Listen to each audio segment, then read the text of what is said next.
We just had that random disconnect. I'm hoping to God it doesn't happen again. I mean, at least the PC didn't crash like my Fatal Fury Special tournament. I seriously hope to God that doesn't disconnect again. I have no idea what that happened, but at least it cut right as the transition happened, so we don't have to worry about anything else per se, hopefully. Okay, let's pray. But anyways, welcome everyone to the tournament, the Art of Fighting 3 tournament. Random disconnect aside, which, to be fair, didn't affect anything, as I keep saying. Yeah, I love this game. Art of Fighting 3 is like, I wouldn't call it my main game per se, but definitely a really fun game. I've been working mad hard on the tournament. Thank you for the follow, both Real Steven and Wild Beef, by the way. But yeah, Nimbus and Aeos. We're going to be going there during the tournament. I've been working mad hard on the wiki. It's been a lot of fun. And if you guys haven't seen the wiki yet, let me pull it up for you. I should have. Yeah, so yeah, let me just show you guys the wiki super quickly. And yeah, so let me pull it up. AOF3 indeed. So yeah, let me show you the wiki. Jin's page is still work in progress. Don't get me wrong about that. But you look at like Kasumi's page. Kasumi, she's got a good old new box, like strengths and weaknesses. She's got frame data, frame advantages, complete images, and no hitboxes though. Unfortunately, I don't have anything to spare for that. That's gonna be into far future if at all. Complete data on like what moves can duck here, what can hop it, how to deal with those moves, what they're good at. Some of them are a total enigma. I mean, 5B isn't really that much of an enigma. 5C has like a whopping 3 frame startup, and then you got like the hop attacks, got some attack names. Now I still gotta finish that part. All of it's still work in progress, of course, but then you got like 4CA, which is just complete enigma, like different frame advantages for all characters for whatever reason, and yeah. Yeah, I just want to like show you guys this. We got finally a complete Kasumi page, as complete as it can be, and I'll still polish it up down the road. But for now, other than the combos and obviously hitboxes and incomplete frame data, it's complete. And I mean, let me go back to like active recovery. Total frames I can count, that's easy. But active and recovery, there's no way I could possibly count those frames without an extreme amount of patience. So you're not going to be seeing that from me, but you saw what you needed to. We should get a roll on. I'm so very happy to be able to do this. This is a great game, very underrated, underappreciated. It's just so much fun to see. And yeah, let's just get this going. I won't start the tournament, just got to go over the rules really quickly. So, it's going to be first to 3 normal sets, and then final sets will be first to 5 because it may not seem like it, but trust me, this game is blisteringly fast once you know what you're doing, so the rules are completely justified. If we did first to 2, we'd be blowing through all the matches, and it just wouldn't be enough time to like really develop the game. And for a while, it was all first to 3, but then the community decided, yeah, we may as well just make it first to 5 because that makes it a little more fair for the finalists. Double elimination. And Weiler is banned. Do not pick him. Everyone else is fully legal, even Kasumi, because even though Kasumi is like bonkers broken, but Weiler, it's just straight up no. He is way too brain dead, and he only needs one button to win entire matches. And beyond that, he has other factors that just not necessarily break the game, but make it really stupid and unfun for the rest of the cast. And uh, uh but even that, his 5A jab is just ridiculous. But that has frame data, by the way. Weiler has frame data on his page, so go ahead, check that out if you're interested. When switching, it's not allowed. That's for any tournament. And otherwise, yeah, pretty standard rules. Just really just be nice to everyone, of course. And yeah, so we just gotta look at the check-ins. Only 3 people didn't check in. I'm gonna ask Alan, just making sure. Actually, no, he should be in the lobby. So then I'll just check in him for. I'll check him in for him, and I'm not sure it's not letting me check him in.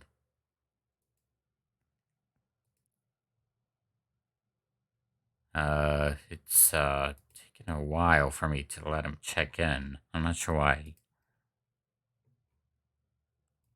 It's Chalone just being Chalone right now. Alana's here. And yeah, I'm not playing this time only because I prefer to commentate, and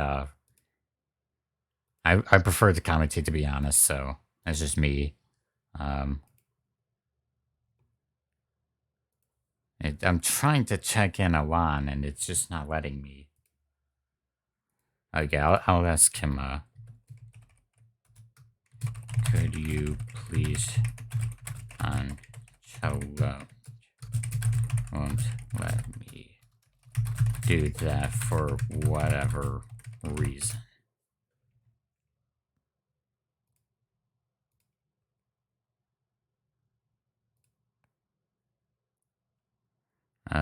No, wait, maybe we should be good. Let's see.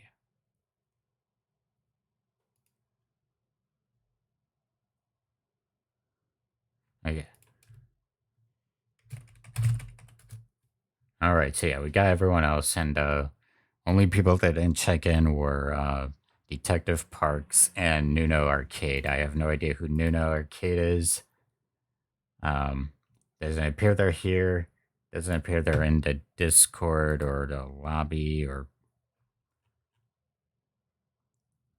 we should get the move on. I shouldn't dwell on it, but let me just do one super fast.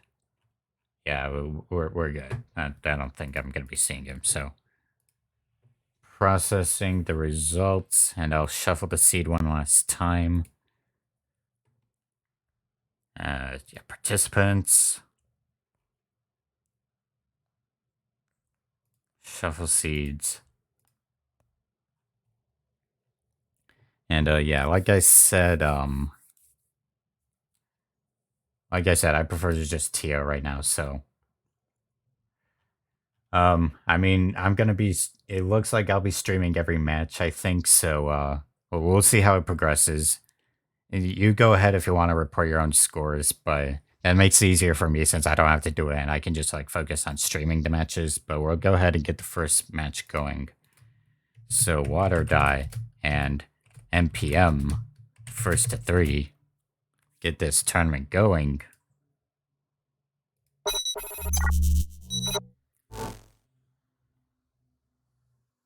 Change this. This ain't grand finals. It's winners round 1.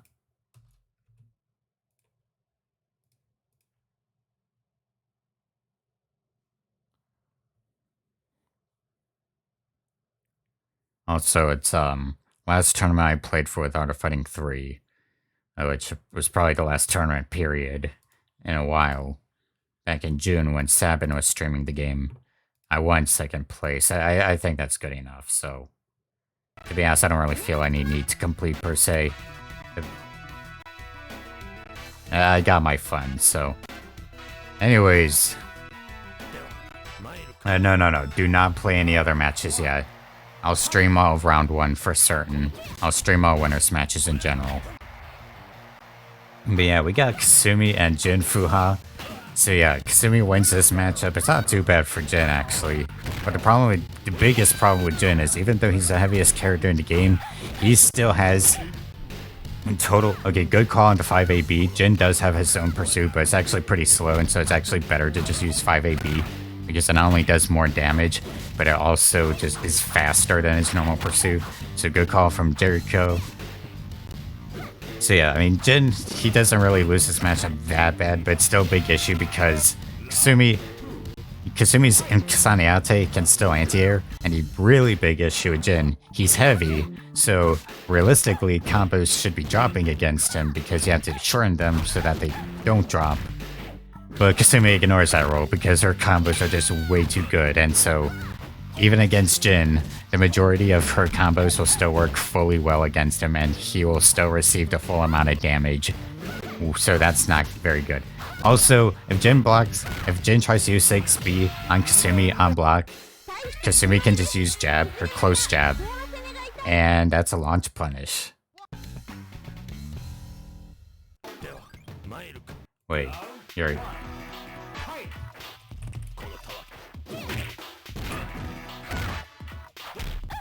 I don't see, yeah, you're in the bracket. You checked in. That's not an issue.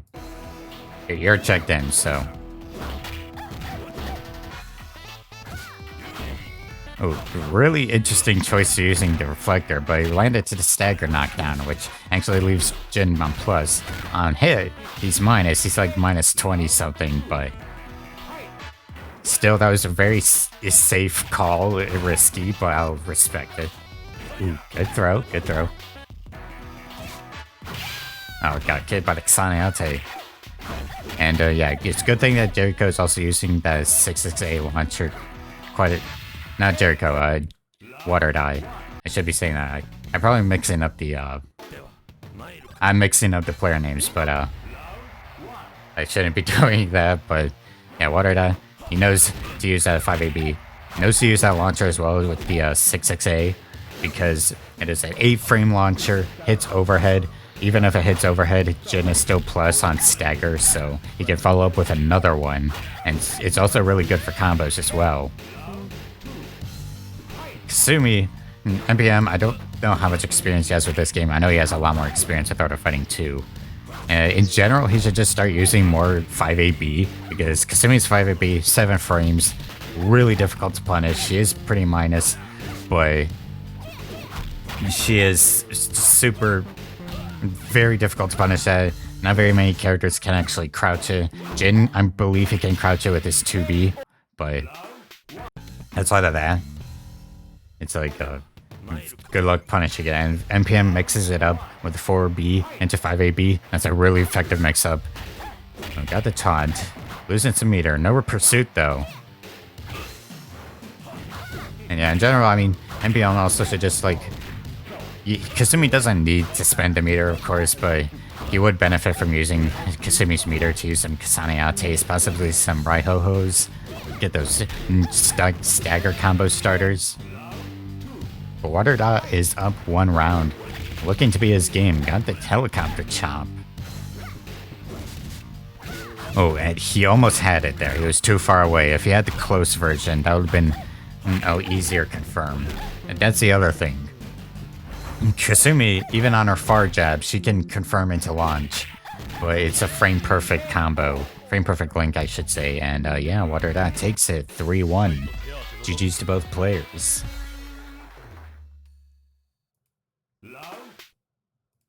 Yeah, GG's to both players. And yeah, I mean, Kasumi's not the easiest character to play in the game for sure, but she's always a spectacle to see when the player knows what they're doing. And Jin, early on, I thought he was like top 4. I think he's safe to say top 3 now because he's got really good mix-ups and his pursuit. He got a lot of effective overheads that make him a threat. Good, some unusual mix-ups. He's pretty balanced. No, well, not like super well balanced, but he has a tool for most situations, and that really helps him in his favor. Either way, GG to both players.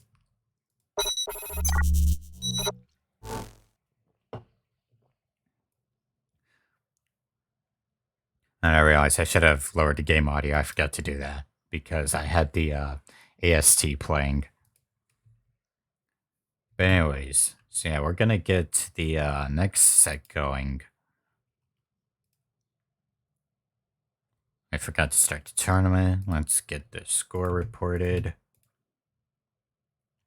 So as I said, I'll stream all of winners round 1 for certain. We will get Tochumaru and Lord Tiki up next.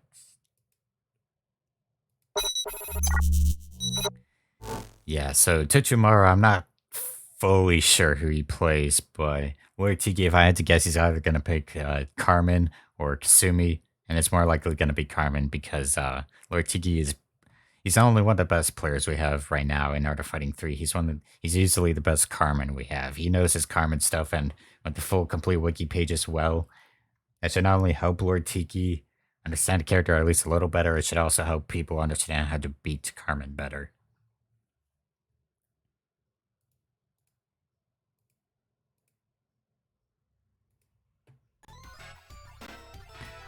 Alright, so Tochumaru is picking... No. No. Wait, Lord Tiki's picking Lenny? What is this mix-up? No, he's picking Sinclair. Oh. Oh no. Oh. Okay, I have to give extreme amount of respects to this guy for picking Sinclair of all characters. Sinclair is easily the worst character in the game by a long shot, but oh man, this is gonna be rough for him. Man, he can just zone pretty much all day. Oh, he got 4A. It was a counter hit though, so it didn't launch. Punish. Alright. And then a full crouch 2A, by the way. Never use that. That is extremely minus on hit. It is a horrible move. What Tochimaru should be doing, he should be using more 3As.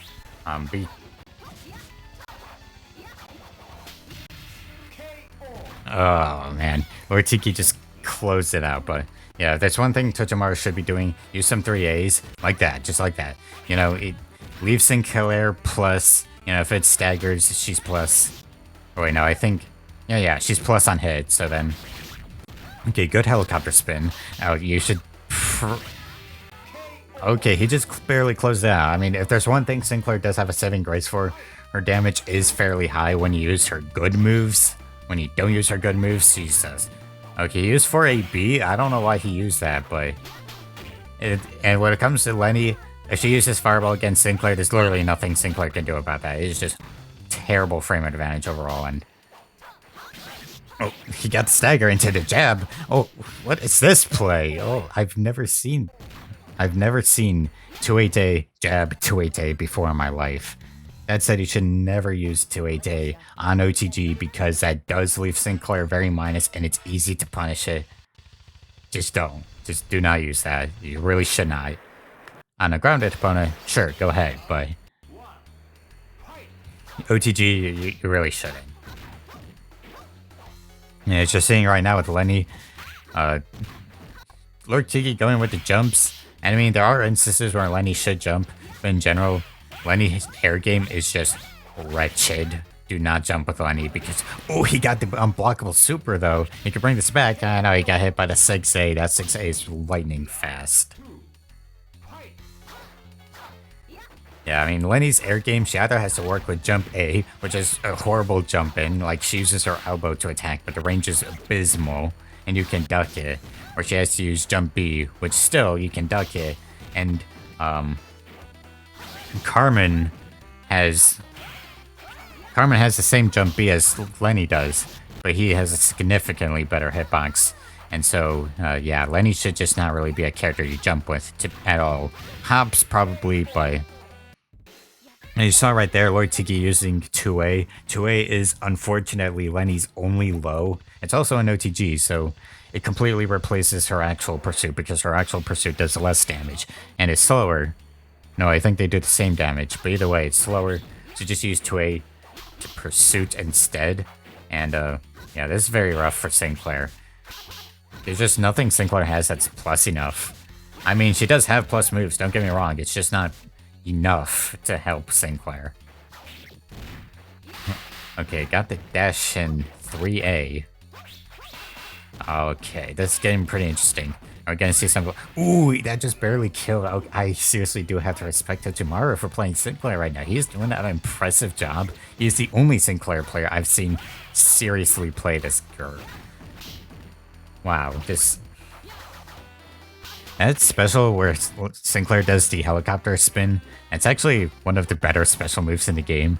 It looks easily punishable, and it can be for sure, but it does better, overall better damage. It's faster, and it's honestly, it's not really that bad of a special move, to be honest. It's actually pretty good, all things considered. Okay, got the SKD, that is plus. Sinclair's jab is also plus on hit. Okay, looking pretty close. He got hit by the fireball. Honestly, if I were Tochimaru in that situation, I probably would just want gone for helicopter spin. I think it would go right through Lenny's projectile, and he would be safe in that regard. At least if the active hitbox is in front of Sinclair, I believe it would do that. Oh, tried to go for the 4C parry. Lord Tiki is not having any of that. Trapped in the corner now. And there is one thing that Sinclair can do is a 50-50. She has the 2A or 4-2B. Got hit by the projectiles though. GG's to both players. Sinclair can 50-50 actually. Her hop B is pretty fast. Or hop A too. But the problem with that is, while Sinclair can do a 50-50 with her hop attacks, here's the issue. Sinclair's landing frames are 16 frames. When she lands, she has to wait a full 16 frames to jump, or to do anything again. The only thing she can do is jump on frame 4, which that in of itself has 5 frames startup. So that's effectively like minimum 9 frames. Sinclair cannot do anything. And there's another thing you see Sinclair doing a lot in that match. Sinclair has 9 frame delay on her forward walk. On her back walk, it's 1 frame, but forward walk, 9 frames of delay. It is just abysmal. But GG's to both players nonetheless. Absolute respect to, seriously, respect to Tochimaru for playing that character, right? That is some courage. Like, genuine courage. So yeah, we're gonna get Kira and Wall of Beef next. Wall of Beef is a new player, so this should be pretty interesting to see.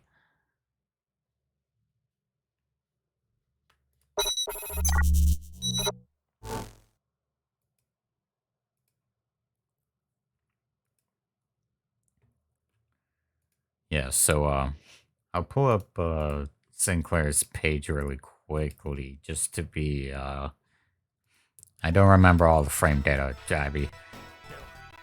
I've been collecting a lot of frame data, so it's hard for me to remember every single ounce of it, but Sinclair's 5A, I think her fastest attack is 5A, that's 7 frame startup. Well no, jump B is 6 frame startup, but then you have to factor in 16 frames of landing recovery. So yeah, not the greatest for Sinclair. And Kira picking Kasumi, going for a pretty basic... I mean, he's doing a good job, but pretty basic pressure. Ooh, and we got the Kasumi sneeze. So yeah, Wall Beef, he's definitely a new player. Right? He's kind of getting the hang of mechanics. Got the 4B, 5AB mix-up. I got hit by Kasaniate. And yeah, and there are things that Kasumi can be punished for with Kasaniate. Tried to raw super. Got punished for it.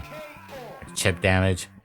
On block, I believe Jin can actually punish Kasaniate with the helicopter chop if he's close enough, because Kasaniate is minus 11 on block.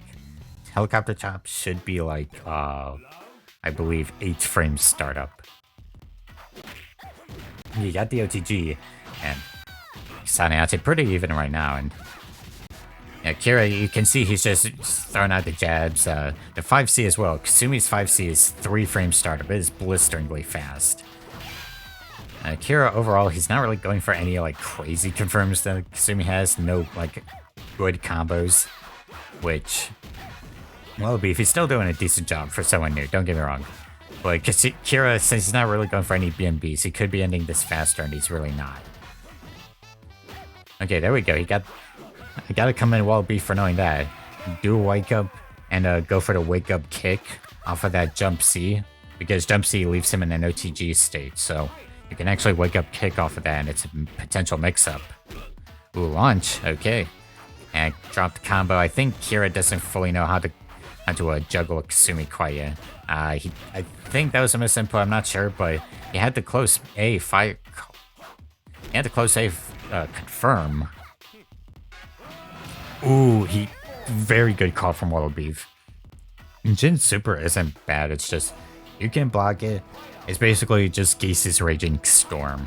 Not like Raging Storm 100%, but that's effectively what it is. Full invincibility, unless he has full invincibility until he's recovering, though. So if the opponent tries to aggress on you, it's a free punish for Jin and possibly a round ender right there. Yeah, situational. It's not bad super, just situational. Okay. He had the close 5A confirm again. Now, there's one thing Kira definitely needs practice on is those close 5A confirms because he tried to super 5C punish and oof. Thank you for the follow, MP Jedi.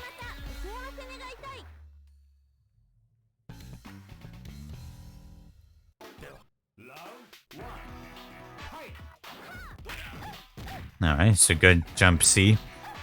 The other thing that's situational is actually Jin's jump buttons. I mean, they have their use, but Jin has 11 frames jump recovery, and both of his jump attacks are pretty... I mean, they're not awful, they're just situational. Like, you have to be particular about them. Because jump C, as you see, leaves him in an OTG state, and jump A has it's not awful startup, it's like a downward chop and not the easiest thing to confirm. Really good call from Wall of Beef. Kira got too hasty, thought it was over, but no, he got hit by the attack and he takes the punish for it. He could have just sweeped right there and that would have been his round. Oh, good confirms. Alright, he's getting the damage. Yeah, that's 2A. Full crouch 2A from Jin is actually worse than his normal 2A. It's 2 frames higher startup. And worse frame advantage. Very slight, but still. Alright, good parry from Kira. Tried to go for the throw. Throws do not hit if you're full crouch stay. Oh, got stagger. Really good mix-up from Wall of Beef. I think either Kira doesn't know the matchup to this character or his confirms are just not good. And I don't blame him for relying on that 5C. That 5C is pretty deadly. There are just slightly better tools. And yeah, he knows to get the launch, but he's not very good at those confirms, as I keep saying.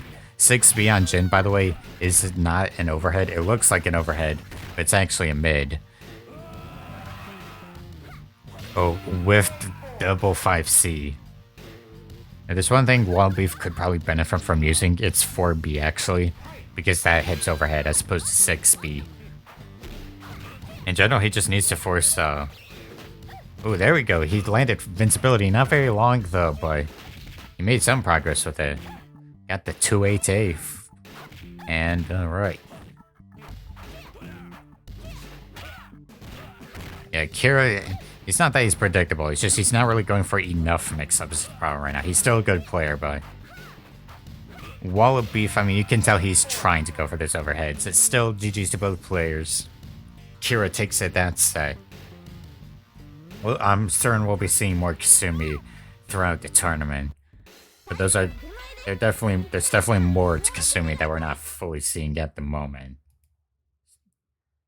Kira's really good at throwing out those confirms, and I mean, Kasumi's blisteringly fast. Rhodey is also blisteringly fast, but if you want a fast character, oh boy, you pick Kasumi. So, GG's both players. Kira moves on 3-1. And Wall Beef did a pretty good job for someone new. Gotta commend him for that. Alright, so we'll get Alon and Water Dot.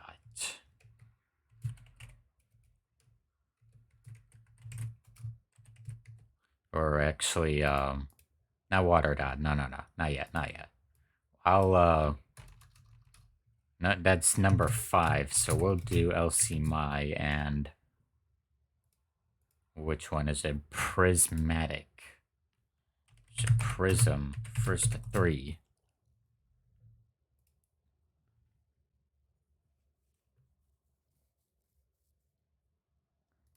Yeah, I mean, Jin Super...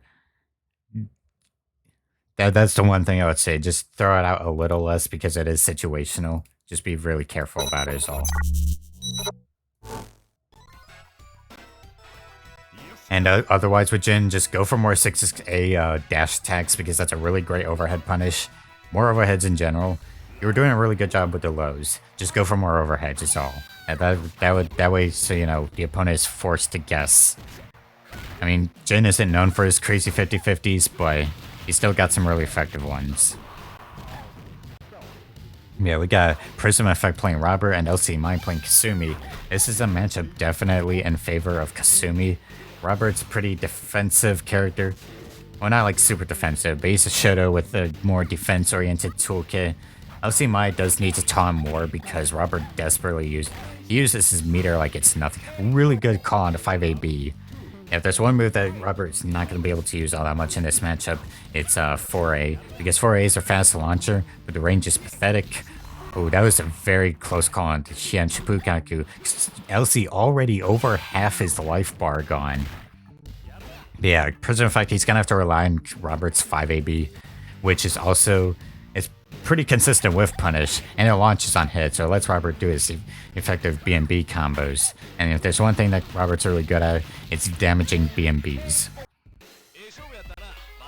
Interesting choice going for the 6-for-6B on the launches. Not that it's a bad choice, it's just more meter to spend compared to Robert's other BNBs where he spends slightly less meter, only 25% as opposed to 33%. Is he might going for the Lenny choice though, with the 6xB launch. And honestly, if I were Lenny, like any Lenny player, I personally wouldn't use well, in combos it's not bad. Honestly, in combos it's not bad. It's just in neutral 6xA-B, you can duck it, and 6B does not have a good hitbox either. It knocks down on normal hit actually, so it's good for that regard. Got staggered, so no launch, but yeah, Lenny's rush combos are kinda finicky, I would say. Honestly, I would just go for 6 AAC more, or just other rush combos in general. So yeah, one thing you saw right there when Robert didn't get the launch off of 5AB, that's actually stagger. It's called wrong block. When you wrong block an attack, say an overhead and you're holding down back, since it's an overhead it'll still hit, but because you're registering it as you thinking you're gonna block a low, the game will stagger you, and therefore... Ooh, we got Rody though. So yeah, the game will register it as you trying to go for the overhead and thinking you were blocking low, and it'll stagger instead, which can either... it can lead to funny situations, well maybe not funny, but it'll leave you more plus and can actually let you extend combos, so pretty deadly if you know how to use it. Prism Effect going for some basic pressure.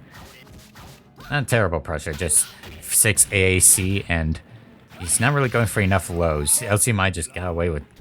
he got away with murder with the projectile spam in corner. Lenny's projectile is near instant, super fast, very difficult to deal with. If there's one thing Prism definitely needs to use, is more lows. Just keep using lows against... he's got a desperation, not looking good for him though. Whiffed super, no punish though. And LC Might takes it. Yeah, in the right hands, Rody can absolutely slaughter people. Like, he can just shave off your health bar like it's nothing in the right hands. We didn't see it there with Rody, but rest assured, Rody can end entire matches in like 2 combos, and he has just extremely good frame... well, maybe not extremely good frame data, but he's got good frame data nonetheless. Ooh, got the launch, the high counter hit launcher. Since that was a counter hit, that actually launches Lenny higher than usual, and I don't have any specifics on high counter hit launchers for combos. Oh, that was a very risky throw, but he went for it, he took it, he snagged it. And one other thing, Lenny, we're not seeing it right now with LC Mai, but Lenny has her launchers for AB and 3B, they're fully safe on block. You cannot punish them, which, yeah, that's a huge boon for Lenny. Kasumi also has safe launcher, which is the 6A-A4B launcher. That's +1 on block, but Lenny, yeah, you can't punish her launches on block. not happening. Now, Zuma is doing a really good job playing Lenny. I mean, the only other Lenny player we have is Celeste Core, otherwise known as Pink Nako. And it's just the only problem with Lenny right now. Zuma is playing fairly repetitively, I would say. Not with the projectile. The projectile is completely justified because it's a great projectile, but he's not really going for any throws. He's not going particularly for mix-ups. If there's one thing LCMI absolutely should do with Lenny, 4B, because you want to be running away for Lenny. Lenny's 4B is near instant, very fast startup. It helps Lenny run away very well. President Effect wasn't doing a bad job though. He's studying his matchup knowledge. I mean, he's maybe not like Robert Lenny per se, but for sure, he knows how to do his BM. He knows the general gist of Robert. Just, you how to use those 5ABs. 4A's just situational, but 5AB, he just needs some better confirms, better juggles is all. And also, I would try using jump course 2 on 4B too, because Robert's special moves in general are really good, and he wasn't using a whole lot of Robert's specials. He was relying a whole lot on 646B, which is still a good special move, don't get me wrong. But, Robert has a great DP. He's got good fireballs. He's got the Hienshipu Kaku, the air Hienshipu Kaku. And either way. Also, if he were in desperation and he has the meter to spend for him, he could use his super, and it's unblockable, so for sure. Otherwise, still GG's to, just use House Shokoken at full screen. Always works. Ingenious strategy. But yeah, hoping everyone's day's going pretty good so far. I've just been chillaxing, but next we got Alon and Water Die. First 3.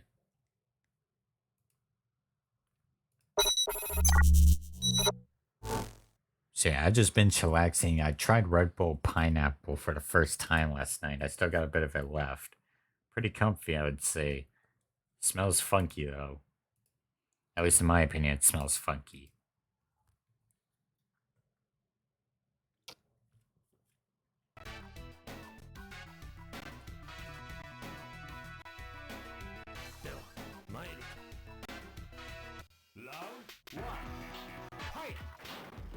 Alright, so yeah.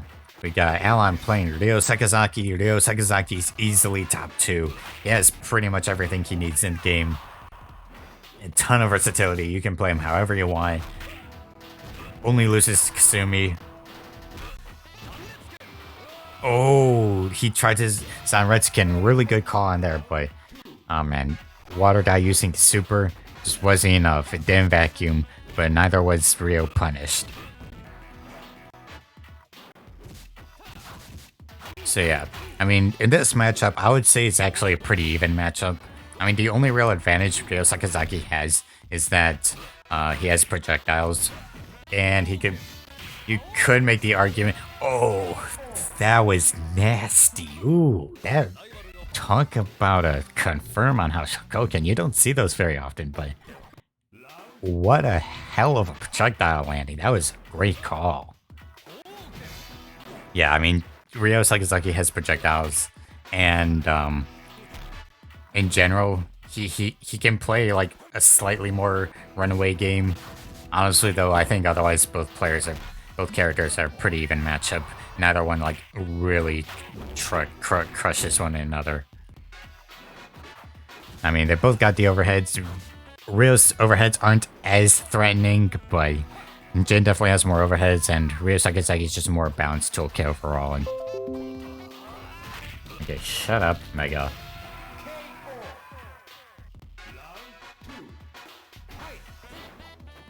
And yeah, I mean, Alon, he's picking the more zoning approach right now. That's absolutely not a bad choice. What, 3 fireballs? Ooh, man. Alright, so yeah, Ryo Sakazaki just got the... Alright, so are we gonna see some potential combos? 4A?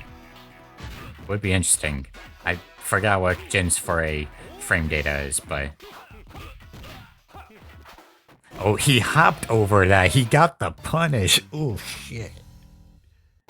Yeah, there's one thing for sure.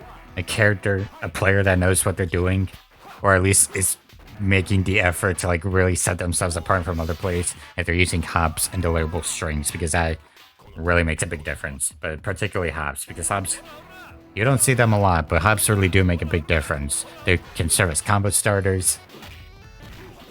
And yeah, he just hopped right over Jin's 2B. That was very devastating. Easy punish against Waterdon. But he's not letting up with that. He is taking it back. He wants to have revenge for that. We'll hop over his 2GB.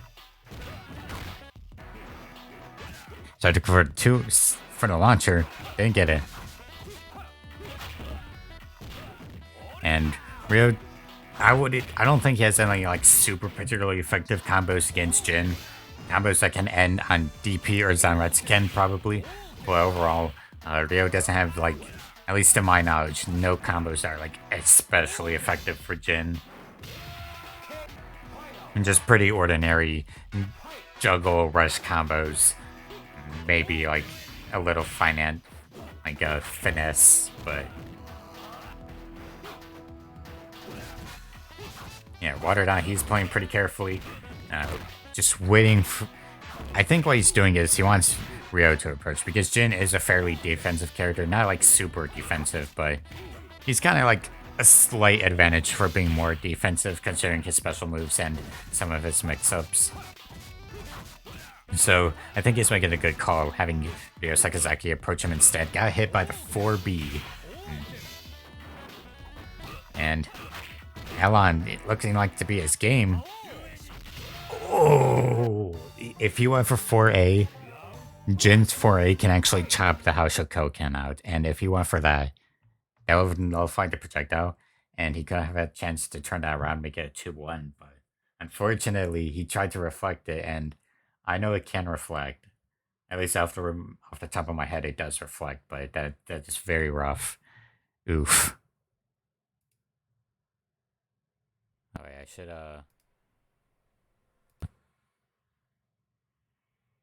Okay, so I updated my mic settings. I forgot to turn on Blue Sherpa. It's, I don't think it really affects the quality that much, but yeah, and my voice should be clear now. Every time I had to do a Windows update, so every time my computer restarts, of course, Blue microphone. Don't get me wrong, Blue Yeti is a wonderful microphone. I love this microphone, but it's so annoying that I have to turn on Blue Voice. Like, that should just be by default. Anyways, GG's to both players. I'm sure we'll see more of Waterdon. Elon, this is the first tournament of him, as far as I'm aware, so really good progress nonetheless.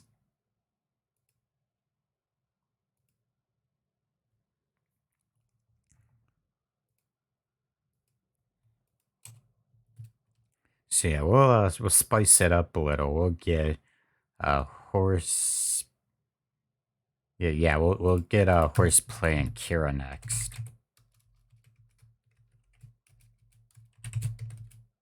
And then we'll do Lord T. And then after that, we'll do the next set.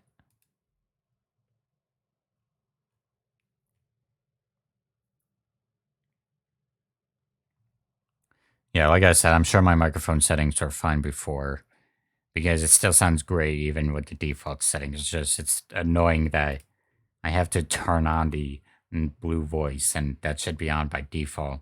Like, I'm messing with the settings for a reason.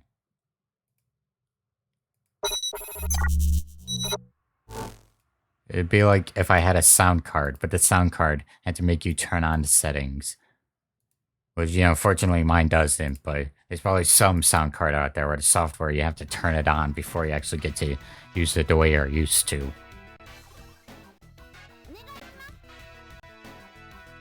Oh yeah, I completely forgot to change the set names. Wow, I'm dumb. It's round 2, not round 1.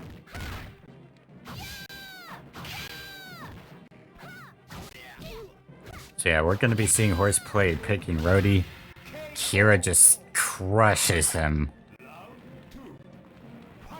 When it comes to Kasaniate, not a whole lot that Rhodey can do, I don't think. I mean, he has projectile he can trade with, as you just saw right there, but overall, Rhodey is just like not a good matchup against Kasumi because Kasumi, I mean, they're both very fast characters, but when you block something against Rhodey, he is in perfect range for Kasumi to just punish him for it. Very risky. But that was every sound card, but oh, that just sounds miserable. Okay, really good call on that. That's actually 4-frame startup. It's either 4 or 3, I forgot which, but got the throw, good call. Yeah, there's one thing with Rhodey. It's always just constant 50-50s, just play the rushdown game. And for Kasumi, block anything, she can just punish it with a close A into launch punish, or just like a really good punish in general. So it's not a very good matchup for Rhodey since he is constantly in your opponent's face. But regardless, he can still play really well in this matchup if he gets all the right reads that he needs. It's just also a matter of Kasumi has some attacks that are just straight up faster. Oh, he tried to use the 646A, that's that quote-unquote command grab, but just didn't work because he was crouching, and it's such a weird hitbox, that attack. And got the... Oh, he tried to go for the parry, the 4C parry.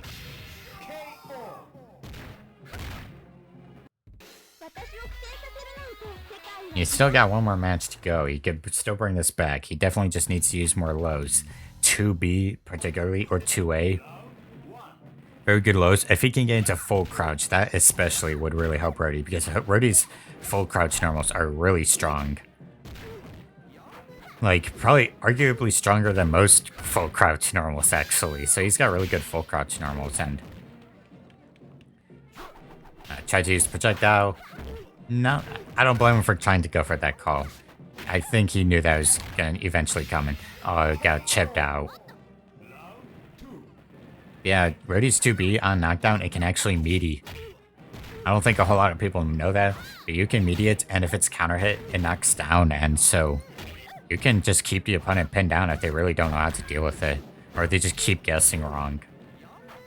So Rhodey is really good in that regard. And yeah, Kira takes it. GG's to both players. There's definitely more combos that Kira can do to like really eliminate Rhodey's health bar right there. And Rhodey, I mean, yeah, just like use more lows.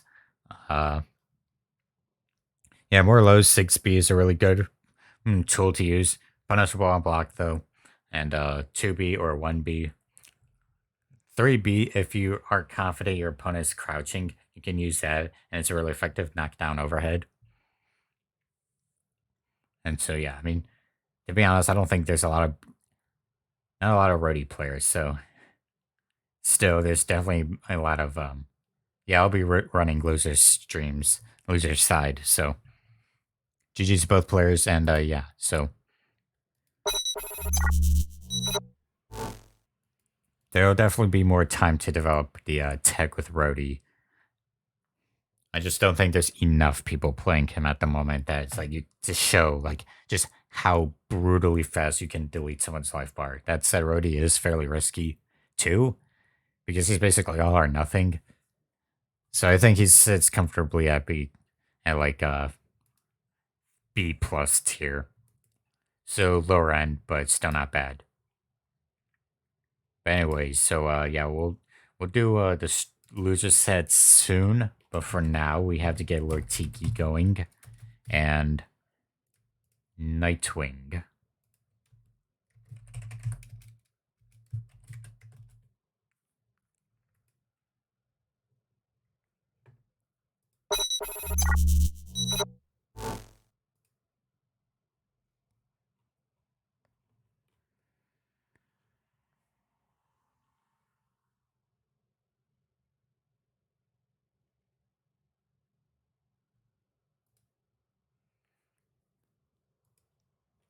All right, so they're set.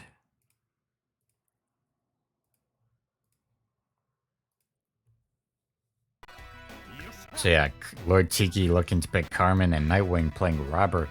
And this matchup, I would say this is a weird matchup. I would say it's kind of even actually because, I mean, Robert has better lows than Carmen does, but okay, let's be real. Both characters don't really have good lows. I mean, Carmen has to deal with either a short-ranged 2A, which is still not safe on hits anyways, or a 2B that, as you saw right there, just crazy long startup.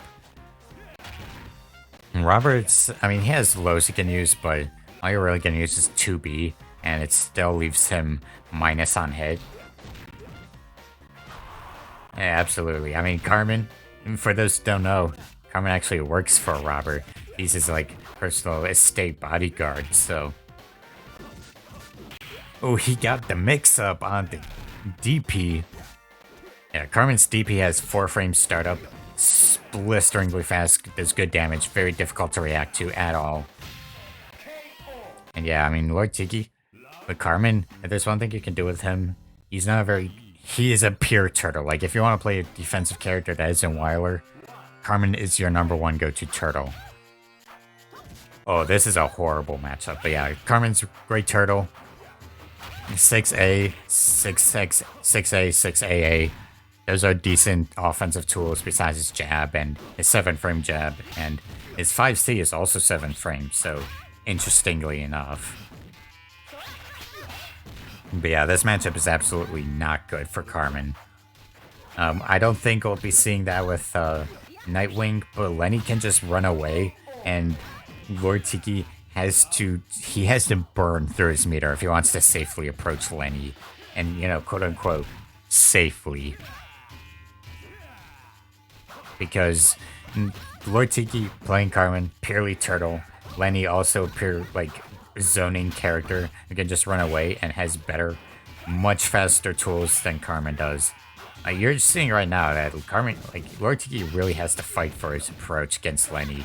And if Lenny starts using 4B, that's especially bad. We're not seeing that with Nightwing Joestar, but... Oh, he whiffed it all. Oh no, he's biting the bullet. I wonder why Nightwing's not going for the 4Bs, because that would really help him in this case. And in general, he should also just jump less, because... he's going for the normal pursuit. He should just go for 2A instead, because 2A is faster and also, yeah, just more practical. I believe it does break off, yes. I forget though. What was that interaction? That was a trade, but... Wait, so, it was a trade, but Robert was airborne. But he landed back down? Okay, that was weird. Tried to go for the overhead. And Carmen's 2B is actually great at ducking a ton of moves. For some reason, it has such a micro hitbox when he uses 2B that it is surprisingly effective for that reason. Really good patience from Lord Tiki.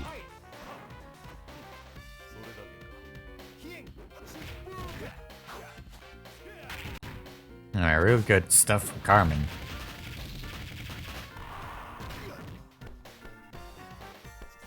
And yeah, I mean, you're seeing right now that Robert's just burning through his meter. Lord Tiki, I'm not sure what they're doing right now, but...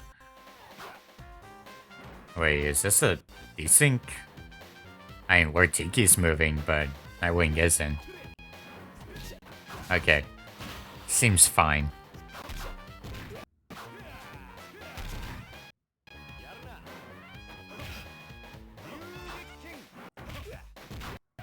But yeah, I mean, Robert, he's not very good at approaching, and you're seeing it right now that without meter, he has a really hard time actually approaching, and Carmen does too, but since Robert has to approach as opposed to Carmen, that's not good for Robert, because Carmen can just wait for him to act, block it, and yeah, punish it. Art of Fighting 3 neutral in a nutshell. So yeah, Lord Tiki takes it 3-0. Good stuff. GG's.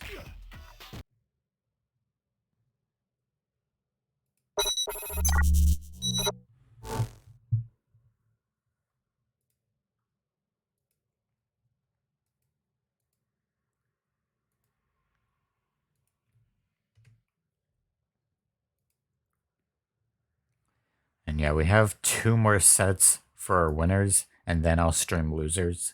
We're on pretty good pace, I would say, so not gonna complain about that.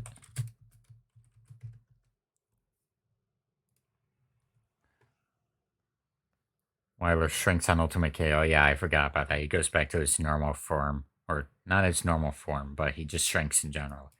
Loses muscle.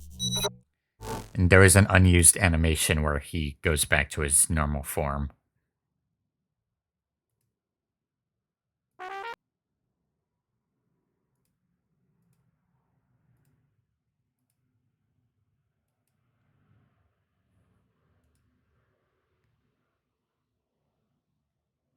I wonder where Elsie Mai is.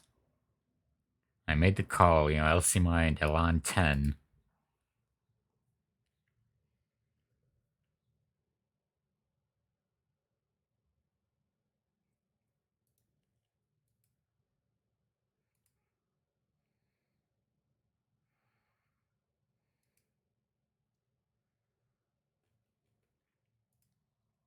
There we go. Spectate.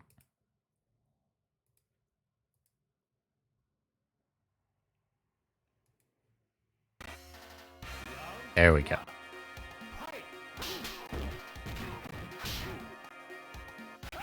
So, this should be an interesting matchup. I don't really know this matchup fully, to be honest, but if I had to guess, it's somewhat even. Well, no, it's not somewhat even. All Alon 10 needs is one launcher and Lenny's dead. Literally just one launcher. That's all he needs. If he gets a launcher off of Lenny, Elsie might better run away. Because one launcher, Lenny's dead. Rio has an infinite against Lenny and Rhodey because they're light characters. And because of that, one launcher, Elsie is fucked. We're not seeing it right now, but if Alon 10 gets his either 6-4 BC or 3A or 2-8A, which is honestly better than 3A in every regard, then yeah, Lenny's gonna die. Because Rio's infinite against Lenny is launcher into 6AA, 6C, 6B, and then just loop it. You can end it on a special move by the end of it, but yeah, he can just loop it and there's nothing Lenny can do about that.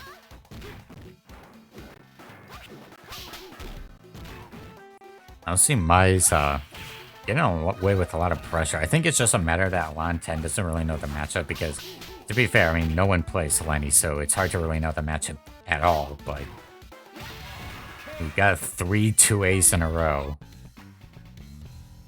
And yeah, I mean, it may look like Lenny's... It's not a good idea to use that 2A and on block. It certainly isn't that good of an idea. But seeing as it's her only low, it's not good. So you just have to get used to using it. Oh, he got the hit, counter hit. Oh no, infinite though. Wait, he had enough meter to use the Rambu super though. Ugh.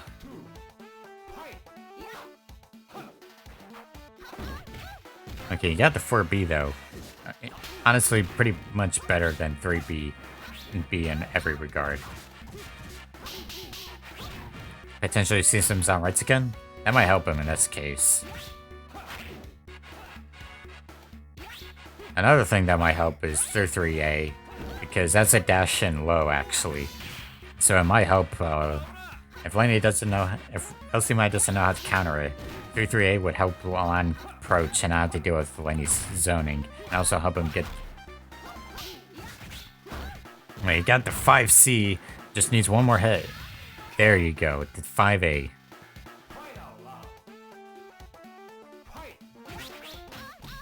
Honestly, Elsie just needs to he needs to run away more. That's why he's losing. Like, he got the launcher. Pretty decent combo. I'm not sure what he was trying to do there. He had free reign to pursue. Instead, he got closer to Rio.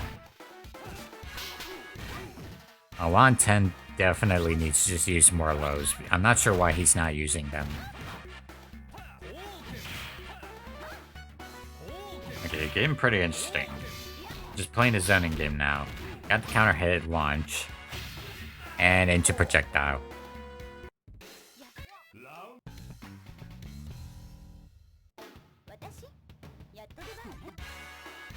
Into the white Rio.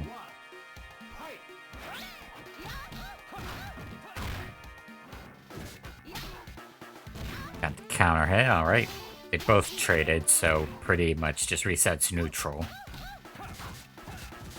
Yeah, and that's the other thing. Lenny's jab, very great jab.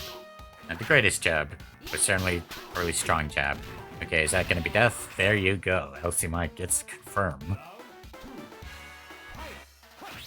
Oh, he got the counter hit 2B. 2B does not knock down on normal hit, but if you get a counter hit, it actually does knock down. So really good for Rio. Like, he got the jump B. Alright, yeah, looking pretty good for Lenny right now. And as I do say, he just needs to use more lows. Oh, he got the tick throw. That was a very effective tick throw. Oh, he tried to go for the cross up. Alright, this... Look at... Oh, the Rambu. That hurts. LC Mai takes it with the Rambu. That's unblockable. You can actually counter that with 2B. All characters can counter that with 2B, actually. And if you miss it or whiff it, it'll counter hit, but you can counter it with 2B. It'll connect with the Rambu, and that will effectively kill the whole thing. So, not impossible to escape, but that is one of those things where it's like, if you don't know the game, then you already know about that. Still, GG's to both players.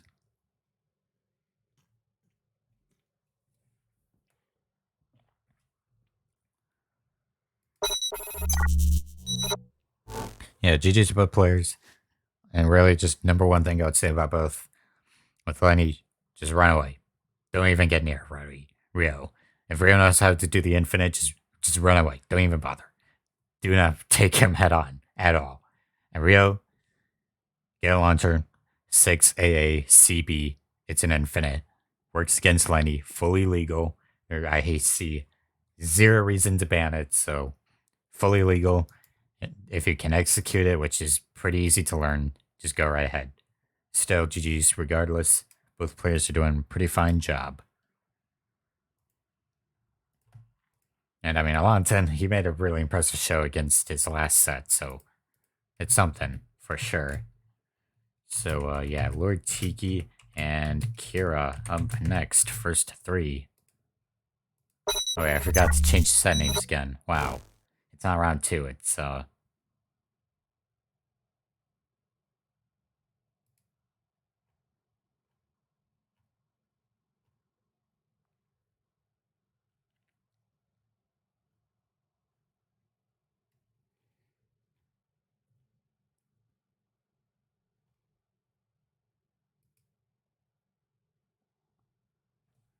let me, as they get that going, set names, cancel.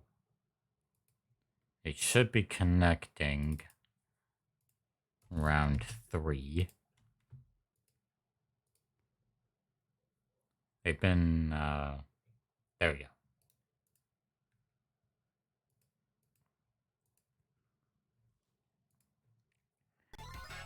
Alright, so yeah. And Lord Tiki gonna be going, Carmen, and Kasumi. I don't believe I talked about this matchup before yet, but this is another matchup where Kasumi wins. Kasumi wins all her matchups, maybe not Weiler, but all other matchups wins hands down. With Carmen, not a very good matchup at all. Because here's the thing. A lot of moves that Carmen has, Kasumi can just duck, especially with 2B. And if Kasumi ducks with 2B, she high crushes it. And so, yeah, if Kasumi high crushes, then that's counter hit, or otherwise just free poke. And Carmen's 4B, that's actually plus on hit and block. So it's a very effective tool for Carmen, and he always should be using it, but just like that. Really good call from Carmen. Oh, got anti-aired by Kasaniate. Another anti-air. Find the rising kick from Carmen, the DP, which is actually a quarter circle input. Yeah, Carmen's 4B. Kasumi can completely duck it with a 2B. And so, the one, like, really good offensive tool Carmen has, despite its slower startup of 18, yeah, I think either 16 or 18 frames. Carmen has, yeah, not good for Carmen, because being able to duck that at all really kills his pressure. He is doing an exceptional job against Kira's Kasumi right now, though. Very good job. A really good jump A. Just barely caught that in time. Tried to DP. Yeah, Kira's kind of choking right now. It's not looking good for him. Oh, he had the combo. What is this pressure? Oh my god, he's almost dead. Wait, oh, the wake up kick. Holy. That was holy. And, oh man, that... Wow. Oh, I tried to wake up. Kira just expecting those DPs at this point. Oh, he got the trade. He was able to hit it first, but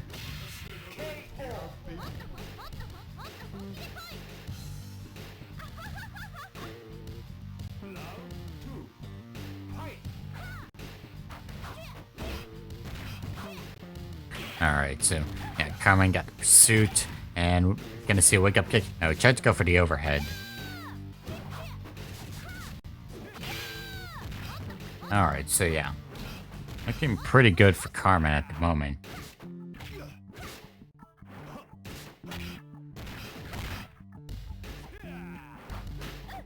Yeah, he's getting a really good job. Doing a really good job with those jump in A pressure. If there's a combo I would personally do on 4B is 4B jab jab into quarter circle forward B for that reversal, and it's free pursuit basically. Okay, really good mix-ups from Lord Tiki. Just get those hops in and then go for the low, unsuspected, and yeah, really good. He didn't get the counter hit, no launch, but still a really good job nonetheless. God. Very punishable on block. Half his life meter gone. Kasumi has the life lead. Both basically full meter, though. Not looking good for Carmen. Are we gonna see some unblockable? Oh no, he tried to go for the pursuit. It got the default pursuit. It's 1-1.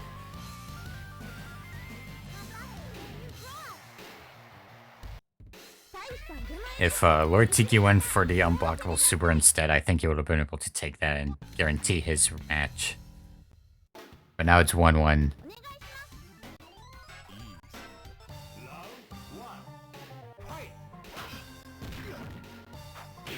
Oh, got the rising kick again.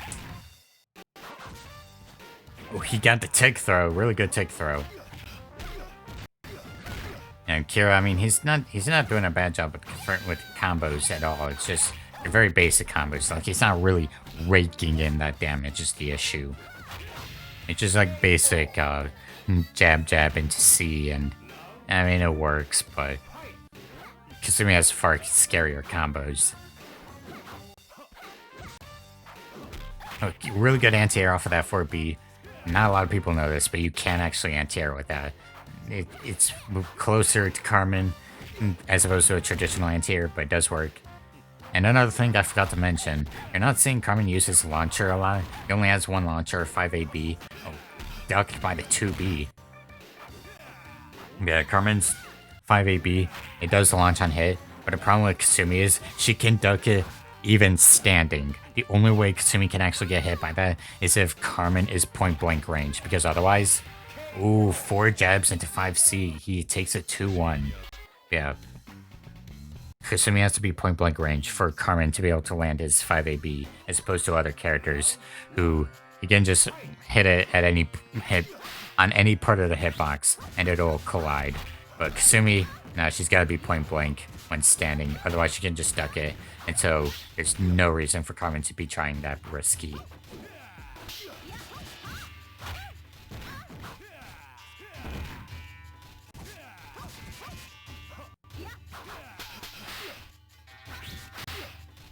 Okay, getting some... Yeah, alright, this... Oh, the Rambu, he's not in desperation, though, so it's not gonna UKO. So it's still just in the match. And I mean, I've been saying this the whole time. I mean, there's a reason counter hits are so effective in this game and why you want to be able to whiff punish. Counter hit confirms are obviously very good. You know, you want those counter hit juggles, but I'm not saying they're not essential. It's just there are far better confirms you could be doing off of those, and you're not really seeing it, is what I'm saying. It's just like people need to get used to being able to confirm off of it and knowing how to like profit from it. And yeah, that's what I'm saying. Because as it is, we're basically just seeing jab or like 5C or just like one attack rush combo, and it helps, but you can get higher damage than that. You just need to be able to like react fast enough and also just know the game in general. Like right there, you saw Tiki go for that. He got the counter hit. He did not waste any time when, I mean, okay, I'll be fair, that does sound a little hypocritical. As I said, just jabs and like 5C or basic rush combo, but with Carmen, that's actually a good thing because that's his main BNB. He doesn't have a whole lot of combos, but that's his main BNB, so off of that, it's excusable. Tried to go for the dodge attack, and he had the right idea. I did trade, but he wanted to trade regardless. Okay, he's got another trade, dodge attack. Tiki doing a really good job against Lenny. He takes it 3-2. Kira definitely was getting really panicky, and that's a horrible matchup, as I've said before. Carmen should not at all win that matchup. Well, maybe not at all, but Lenny should be much more likely to win that matchup. But unfortunately, Kira choked, doesn't fully know how to use Lenny's tools, and so Carmen takes it. Lord Tiki takes it. GG's to both players regardless. Lord Tiki playing a very clean Carmen, as he always does. You can always rely on Lord Tiki to know what he does, to know what he's doing with Carmen. Always very reliable. But now, we gotta get the loser sets going. So we're gonna get Horseplay and NPM up next again.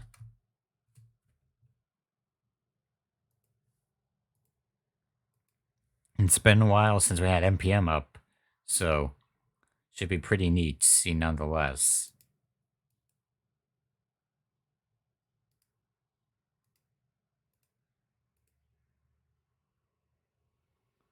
Let me see. Yeah, scores are reported.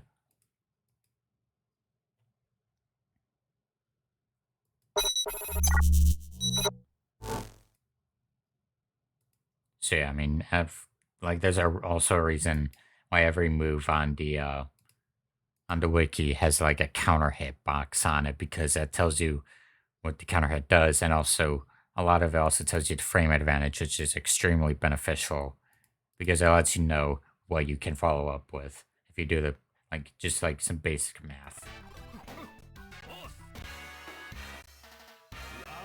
But anyways, so yeah, we got Rhodey and Rio. One of the worst matchups in the game, hands down. If Rio gets a launcher, Rhodey's dead.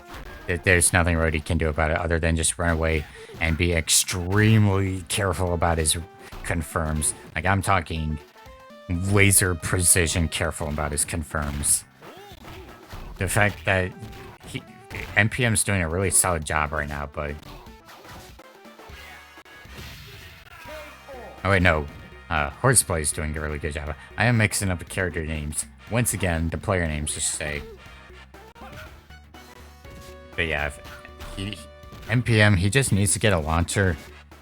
And Rhodey's dead. I mean, that really is just what the matchup is. Rhodey just has to be super careful about his reads, and...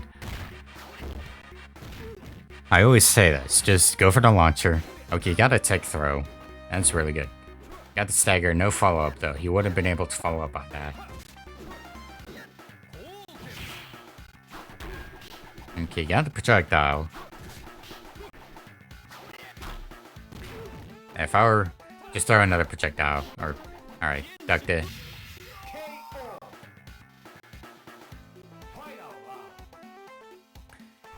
Yeah, I think NPM just doesn't know the infinite exists is the problem. To be honest, I think people just forget the infinite exists in general, but It is there. Rio can infinite. It only really affects 2 matchups, but it's there, and you should always take a note of it. Rio also has wall jumps that he could use to help against roadies. Horseplay he's doing a really good job landing those fireball confirms. The Tonfa you actually cannot interrupt with normal attacks. It can't fireballs. The only way you can really interrupt it is with another projectile, which interestingly also leaves Roadie still in his animation until he retrieves the Tonfa or he's hit during the animation. Yeah, I mean, being able to execute as well, it's just, yeah. It is on the wiki that it does exist. And also, actually learning to execute it is not that difficult because it's really, you're just holding one direction, AACB, repeat, AACB, AACB, and it's that simple. It's just knowing that you have to be able to, do it is all.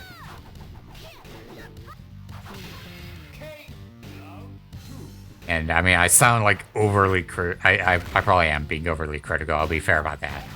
I am being overly critical. We're here to have fun at the end of the day.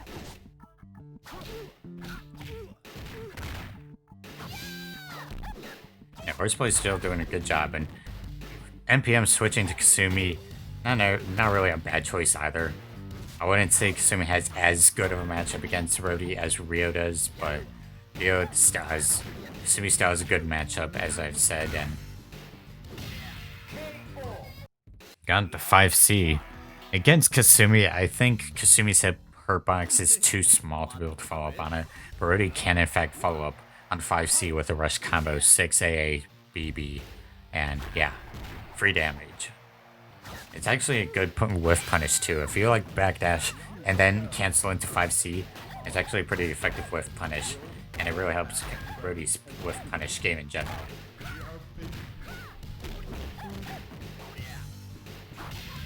Okay, very clean play. He's getting a hang of it. He's getting a really good hang of it. NPM is choking a little.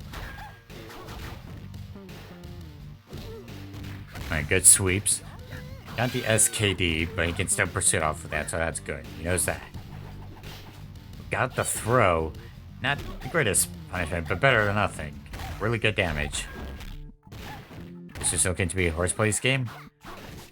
And you saw right there, he tried to go for that backdash into 5C. Whiffed, but he still took it with the fireball. Horseplay's game 3-0. GG's to both players. Horseplay's definitely getting a hang of Rody. And NPM still didn't do a shabby job. I mean, Kasumi, yeah, still didn't do a shabby job. Kasumi is one of those characters that, even though she is the strongest character in the game, you still gotta.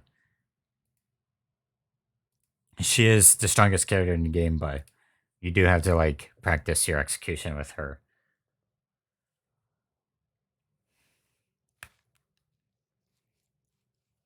Yeah, she like Kasumi can do a fine job even without the execution stuff, but it won't be as consistent or like as deadly as say if you do know what you're doing with her, so just something to keep in mind, but either way, nothing wrong with that. So yeah, we're gonna get prismatic and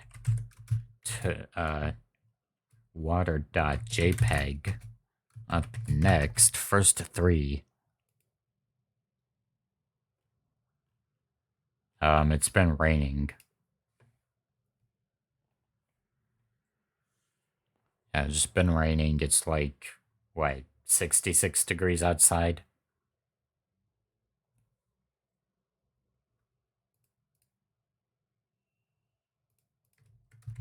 Shit, my bad.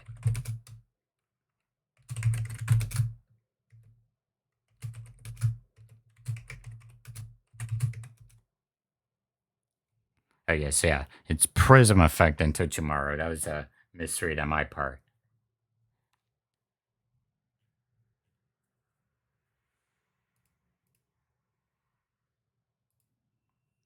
So as they get into the match,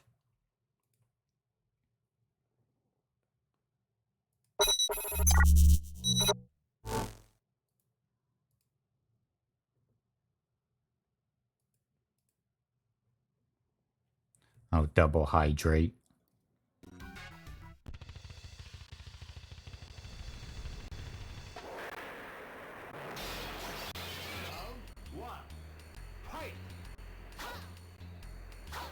Alright, so we got Robert and Sinclair. Robert automatically wins this matchup by default. Oh, got the touch of death from Sinclair. Absolute respect to that. Yeah, so Sinclair, if you can do the touch of death, just do it. That's the one saving grace Sinclair has.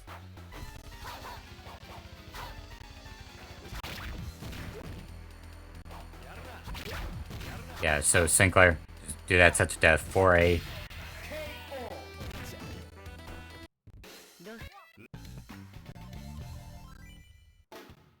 Not sure where the confusion in chat is, but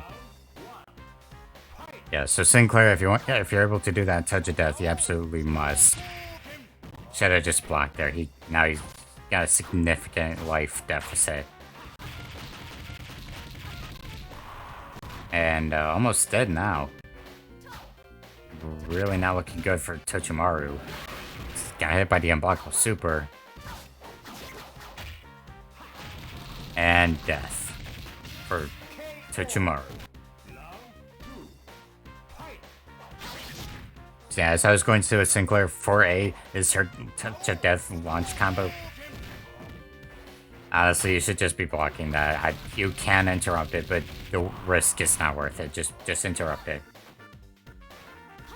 Because that is a very fast hitbox. Yeah, the problem with Sinclair's touch of death is that actually Sinclair's touch of death, it's a 4A and it's a fast attack, it's a launcher, but it doesn't launch unless you're point blank range because it's a 2-hitter and the second hit is what it launches, but not the second hit is what it launches, but not the first hit. So if you hit the first hit, all it does is stagger and Sinclair can't follow up with anything, just nothing. What Prism Effect should ideally be doing is just forcing Tochimaru to approach a Sinclair. Ooh, that 2-8A just completely nullified the fireball. Yeah, just force Sinclair to approach us. If she has to approach, that's just a world of pain right there by itself because she just cannot approach. Still, he's making some pretty good progress. Fucking hell.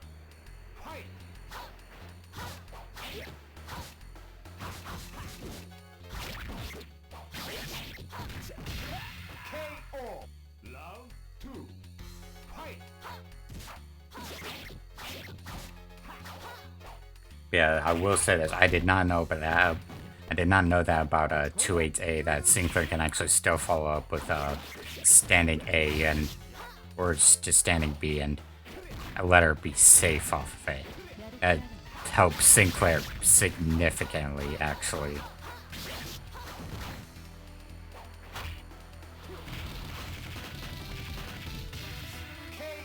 Very close, but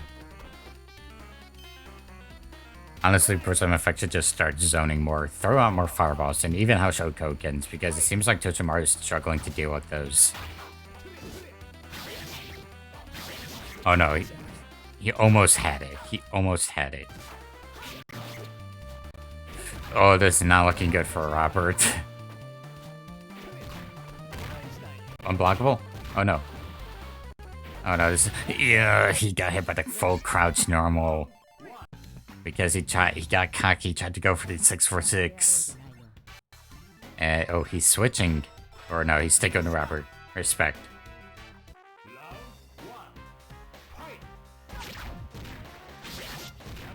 Seriously, this is some respect for Tochimaru playing Sinclair like this. I gotta respect it.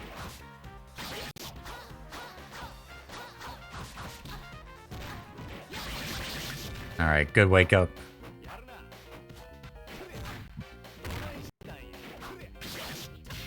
And death. This is really awe-striking for me because Sinclair No one plays Sinclair like this.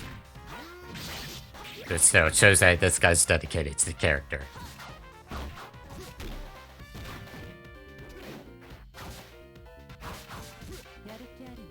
Oh, tried to dodge. That dodge is actually over like 60 frames long. I think it's like 64 frames, 63 frames. Pretty long animation. I think it's actually kind of easy to punish as well. I think it's active for like 30 frames, so. Got the, I'm not sure what he was doing there, but GG's regardless. He was looking for something. I think he just wanted to like stand there and assert his dominance. But GG's to Tochimaru. GG's to Prism Effect. The fact that he won a Sinclair. Holy. That is respect. So Prism Effect is eliminated. Tochimaru moves on 3-1. There's wacky stuff.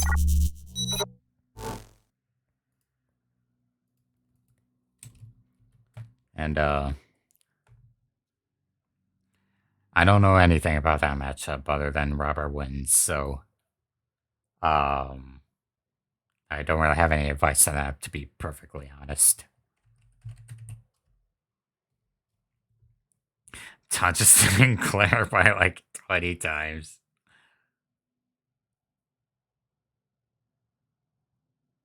Nice fight though.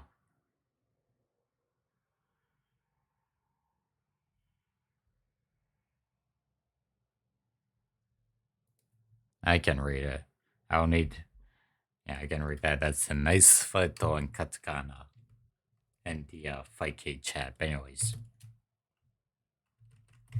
Yeah, now water.jpg, and it's looking like wall of beef.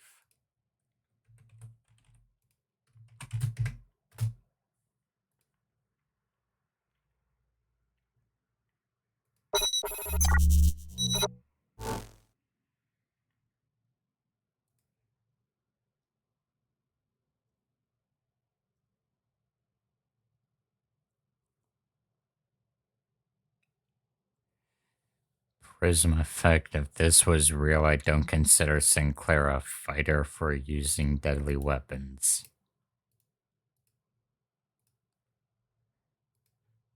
I didn't say this about Sinclair at all yet, but Sinclair is a character who has wretched range issues. It looks like she has good range with her sword, but she really doesn't. Her hitboxes are just beyond whack, and they don't function the way they should. But we got the Jin mirror. You know, water that's just gonna be using pretty much the typical what you expect. There's actually one thing I discovered about Jin the other day that I was just buried on game facts and left in nowhere else. And Jin's 2B actually has a 5A follow-up. So yeah, you do 2A and you can just do follow-up with 5A. It's a 3-frame startup. Basically just like a standing C follow-up, and it's really weird, but it actually gives Jin some free mix-ups. There we go, there's the 4B that I'm talking about. 4B is actually pretty good. It hits overhead, and it lets Jin play some runaway. Jin in general is actually a fairly slow character, so you may not see it too often, but it does help him run away. Alright, so good follow-ups from Water Die. Okay, he tried to go for the 3B, it whiffed, but he tried to Reflector. In this matchup, there's zero reason to use Reflector other than you want to get a counter hit troll because Jin doesn't have a projectile, so Reflector is kind of useless. It's stagger knockdowns, but beyond that, it's like there's really no good reason to use it. Okay, overhead. There you go. 5AB overhead. Or into OTG.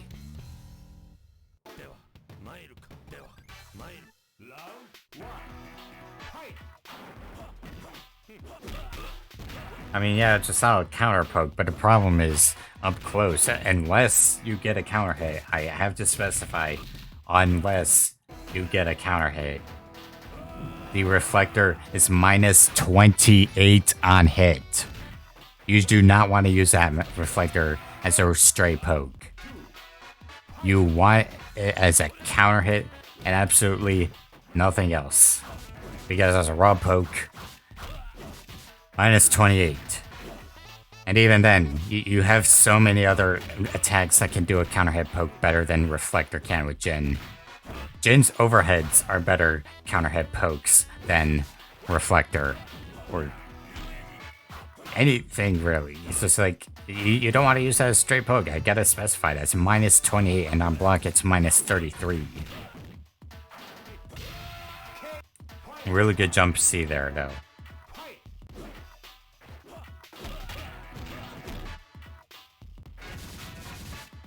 Okay, got the helicopter spin.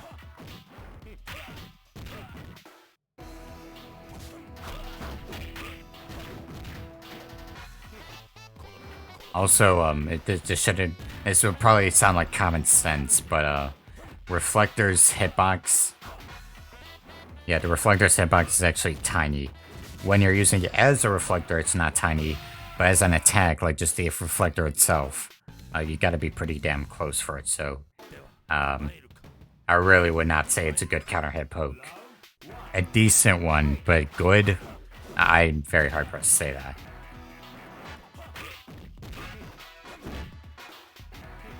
And yeah, it's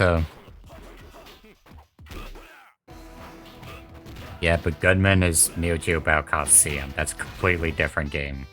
It's not even comparable.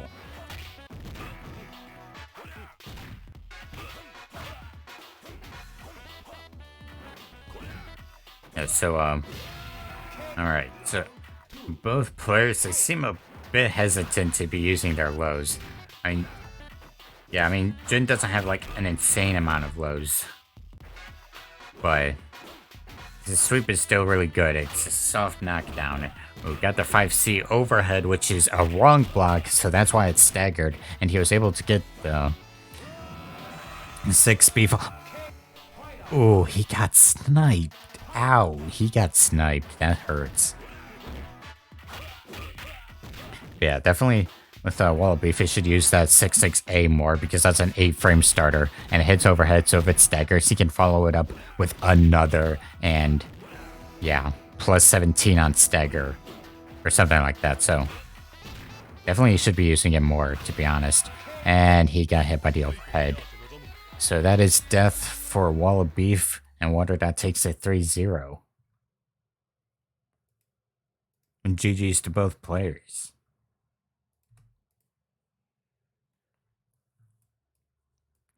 Still, Wall of Beef wasn't doing a bad job for a new player. No, absolutely not.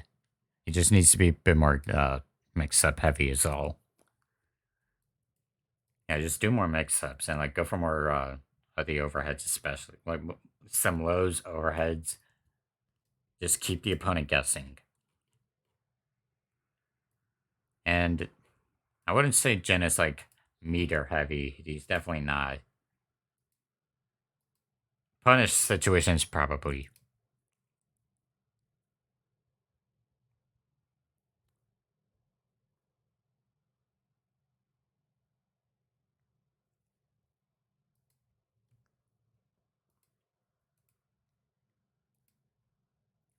Yeah, either way, GG's to both players. And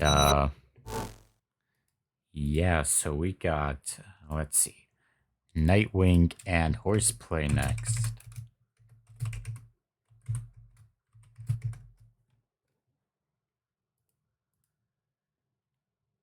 I think this is gonna be Rody. I forgot who Nightwing picked. I think it was Robert.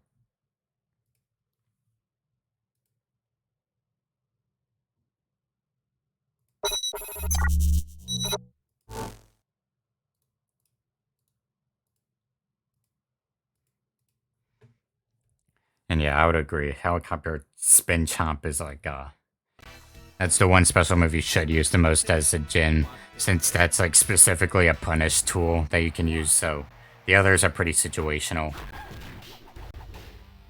Though Jin does have a counter actually, that it hits highs and lows, so it can certainly help him. Okay, Horseplay's doing a pretty good job with Rody right now. Nightwing is choking a little.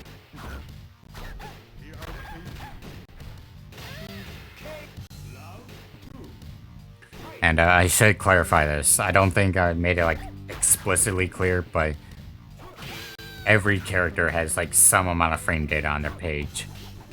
Minus Rio, but I gotta complete the frame data eventually, but they do have frame data on their page. So it should help you. For anyone, really. Jin's frame data should be mostly complete. Oh, tried to rob projectile point blank. Getting punished by the Kasanayate.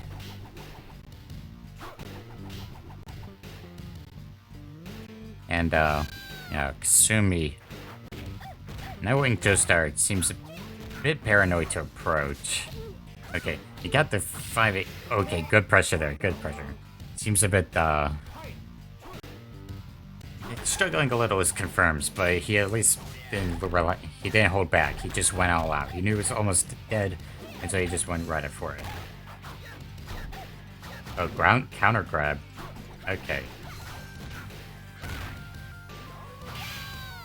No way, yeah, I know that. I actually know that. I had that on the wiki that, let me see, I actually had that on the wiki, so, let me see, it's, quick knockdown of plus 20s. You can take it faster, of course, but Jin is relatively 27 frame advantage after the counter. But the problem is, there's no follow-up for that. That's just too little for him to actually follow up with anything, but Jin is still plus, so it's something.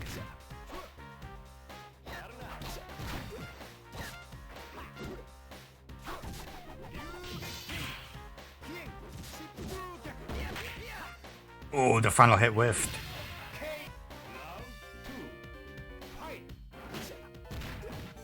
I mean, it's not like people are gonna always constantly watch the wiki either, so I don't blame them for not knowing what's not on the wiki. It's not their fault if they don't know. It's just they don't know.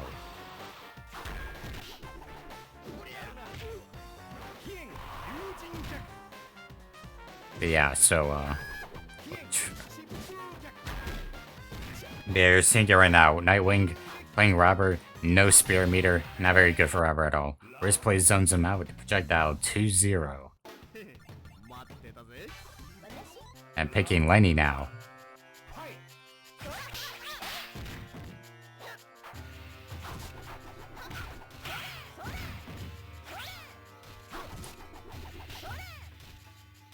Yeah, if Carmen's counter grab for sure is definitely yeah, Carmen's counter grab is definitely much better than Jin's, simply for the fact that it knocks the opponent down next to Carmen, so he can follow up with an easy pursue.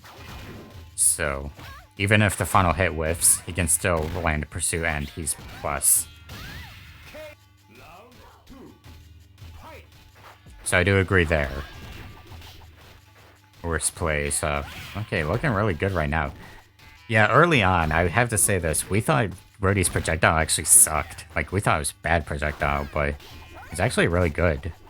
I mean, it's not the best projectile, don't get me wrong. You can still punish it pretty easily if you use it carelessly, but you're seeing Horseplays making really solid work with the projectile. Like, Rhodey's projectile is also one of those things where it has a lingering hitbox, so you might think it's over, but no, it has a deceptive hitbox. He got the whiff punish 5C.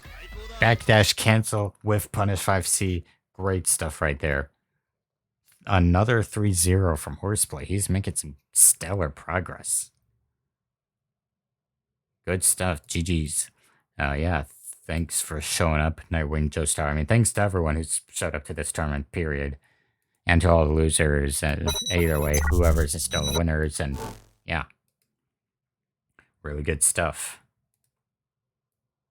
And so, yeah, I love this game, as I've always said, and it's just a really fun game.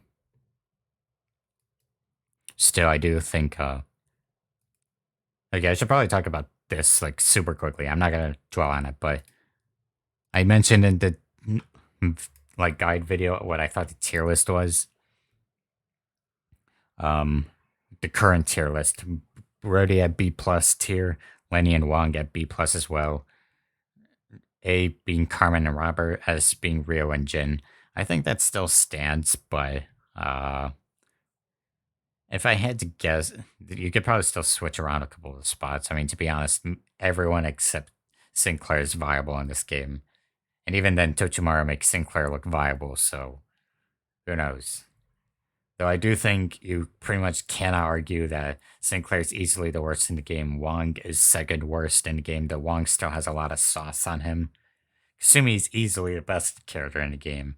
And Rio, I think you'd have to make a very compelling argument that Rio is not top 2. So that leaves 5 other characters that you don't really. You could mix and match them, kind of. I feel it's difficult to judge where they go, but feel free to share your thoughts. Yeah, just feel free to share your thoughts on the tier list. But next set, we have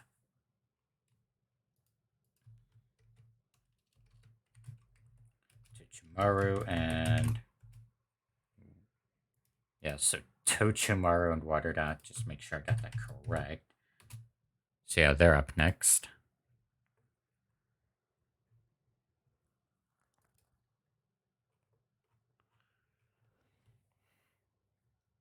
And nothing new on my front life-wise, but getting a new SSD soon, 4 terabytes, so I shouldn't have to buy storage for a very long while now.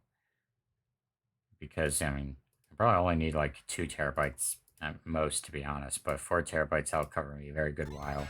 I'll have 7.5 terabytes SSD, and then 2 terabytes on a hard disk drive external, so I've gotten almost 10 terabytes storage. That's pretty good.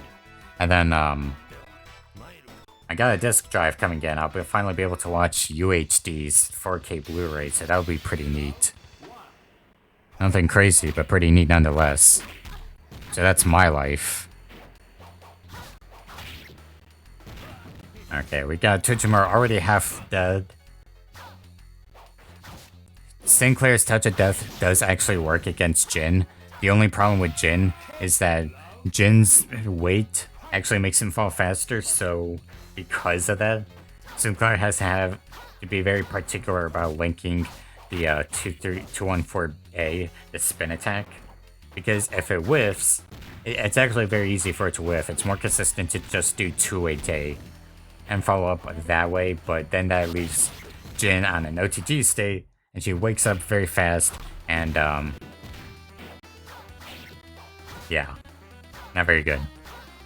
You can still do the Touch of Death though, it's not impossible, it's tighter timing against Jin because of his weight, so I want to be very careful about that.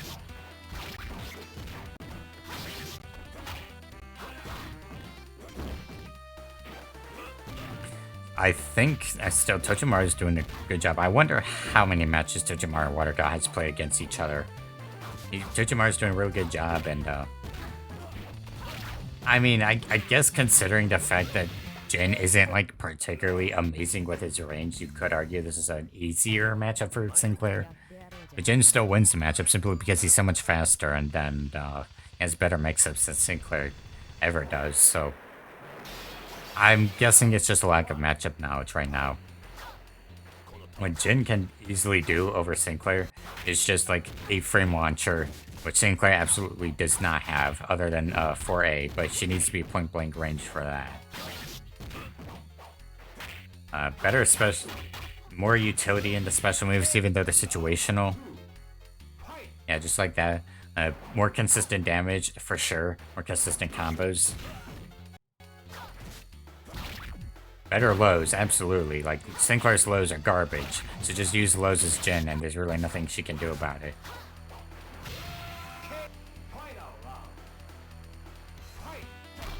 But I do agree, we respect Rio's mullet in this house. It's the 70s mullet you just gotta respect. Oh, almost dead. 8 seconds on the clock. Or 52 seconds, I say. 8 seconds off the clock.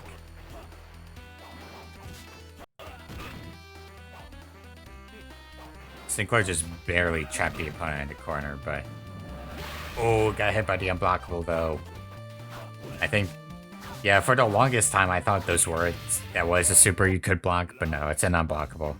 So unfortunately, part of it's my fault making people believe it isn't unblockable, but actually is, and I take full ownership for that misinformation for like over a year.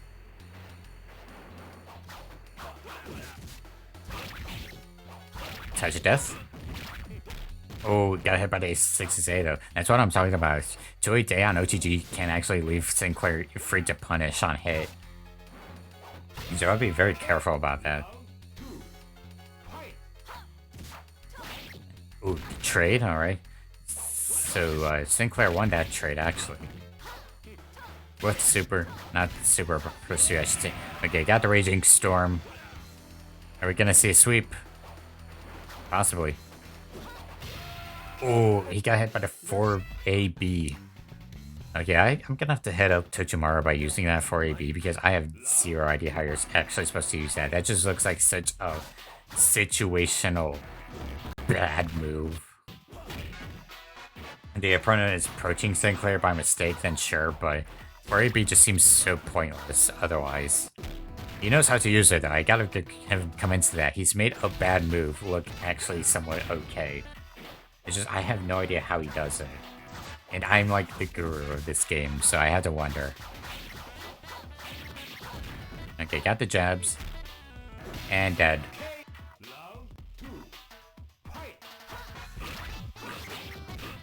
Already like half of his life bar gone.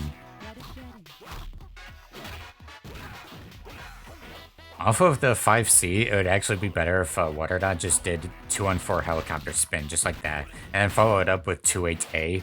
That'd be a better combo, more damage, than going for the 6B.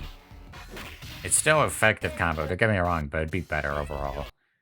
So yeah, if Jin lands 5C, just do helicopter spin, and then off of that, 2-8A, more damage, more consistent. It spends meter, but you'd rather spend meter for more damage than just take the 6B, at least with Jin, since he's not using the meter anyways. That's, at least in my opinion, that's what I would do. Either way, GG's both players. Tochumaru put up a real fight there. I gotta give commends. He playing Sinclair. That is respect. Yeah, GG's to that. That genuine, like, just real respect right there. Oh, the connection was kind of rough. Oof. Yeah, Tochimaru is in Argentina and 191 milliseconds. No one's complained about the connection otherwise, so I'm just assuming it's good and it's just those particular players. I'll take Water Dot's word that was rough connection.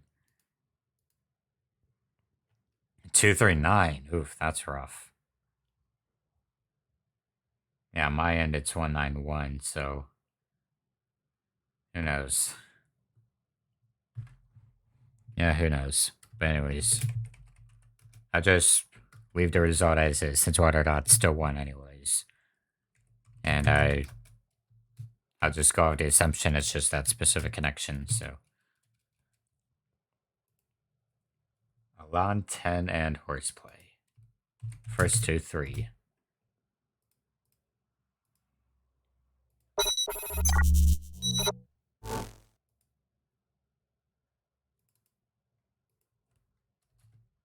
And of course, I forgot to update it to be set 2 before, but now it's set 3 for, or round 3, I should say, for losers.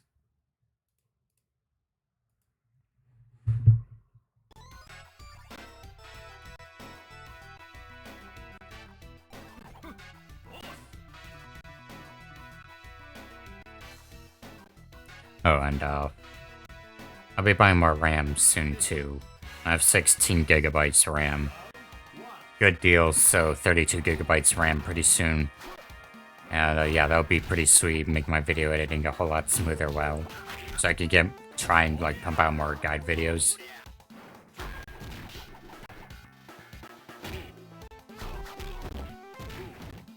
And Pursuit, Brody takes it. Like, really good 1B. Not a whole lot of damage, but still effective nonetheless. Oh, he whiffed you to 1-4. Hey, that pursuit is actually slower than Rio's normal pursuit, so... At least I'm pretty sure it's slower than his normal pursuit. I have to do the frame count on it, to be honest, but I think it is. I wonder if Alana's gonna learn from his mistake of Rio. Of not doing the infinite, I wonder. Because whoever wins this match, they're gonna have a sweet trip to Adels. They're gonna have a very sweet trip to Adels. Alright, so 1-1. They're fighting for it. They want that nice, luxurious, sweet trip to Adels. Mbos is a nice city, but Adels is more appealing in my opinion. Okay. I have to hold a poll. Stream manager.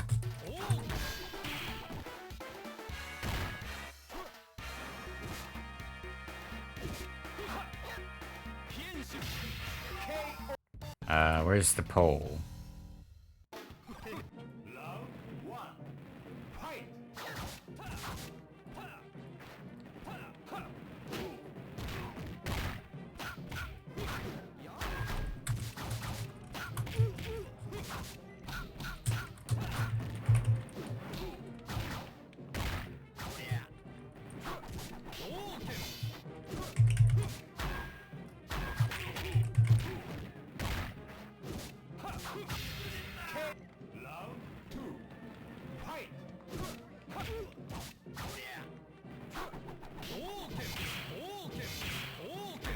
Okay, I've been quiet, but new poll.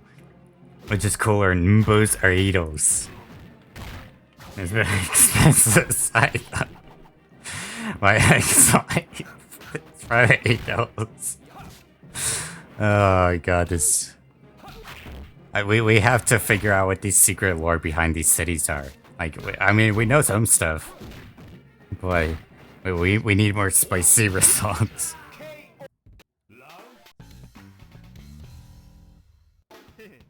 Yeah. Alright, so 1-1 for both players. Looks like wait, so Rio won the last match, then Horseplay won the second one. Oh, they got David Busters and Mbos, okay.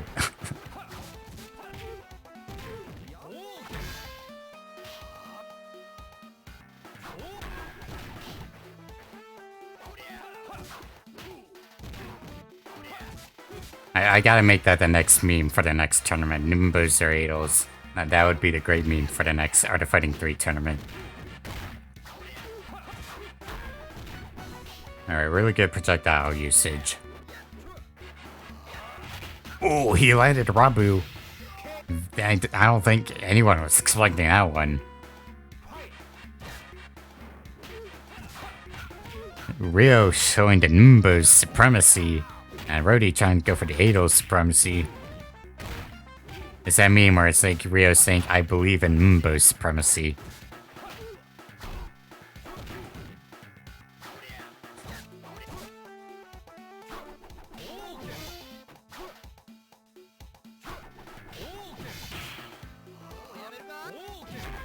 Alright, as they're playing the zoning game, I do have to wonder, is Nimbos and Needles supposed to be Ambos and Needles? Probably. It's probably just a typo.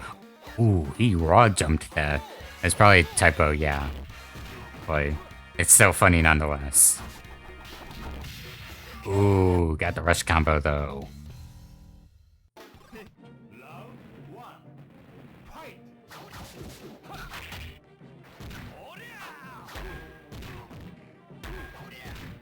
Yeah, pretty footsies heavy right now. Not both players not going for the jumps. I mean, they're going for the jumps a little, but they're going for the jumps more to get those counter hits, those sweet, sweet counter hits. Alan's making some progress. It's 2-1, he's winning the round. Shupukyaku.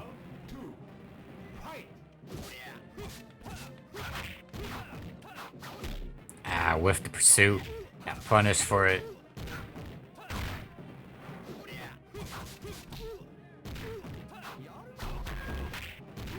Alright, so yeah. I mean, Horseplay is still doing a good job. Rio Not Rio. He has 2 launchers off of 3A and 4A. 3A is better frame data in terms of frame advantage. And I think better damage. I forget which has better damage, but better frame advantage, whereas 4A has better startup and better range. So they have their uses. They're not, one isn't like particularly better than the other. I do think Horseplay would probably benefit a little from using 4A because the range is actually really good. Yeah, like right there. Like it's pretty good if, like from far away it's actually a pretty good poke.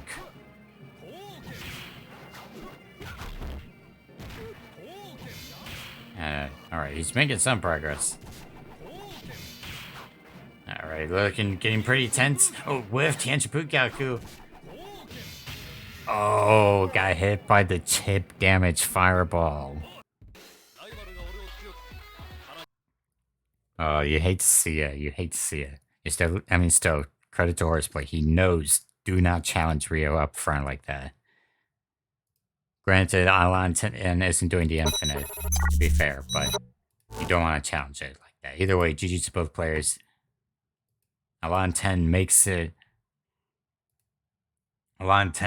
further into the tournament, and Horseplay is out for the count, but he did not go down without a fight. Yeah, it's one thing that's weird about this game. Normal attacks don't deal chip damage, but specials do. And I don't know why they do, but they just do. It's weird. It's a weird design choice, but it is what it is. Yeah, to be honest, I don't get it, but actually, now that I think about it, the training mode Lua actually does show the damage for chip damage as well, so I have to put that up on the wiki, and so that way people actually know how much chip damage something does, and they can use that info accordingly. Okay, so Water.jpeg and Kira up next. Unfortunately, I'm going to take the assumption that this is going to be a rough connection. I don't know what it's going to look like. I'm assuming it's going to be a rough connection because Kira and Water. Water has a good connection, but Kira is super far away. He's over in Bangladesh. So we'll have, unfortunately, all I can really say is,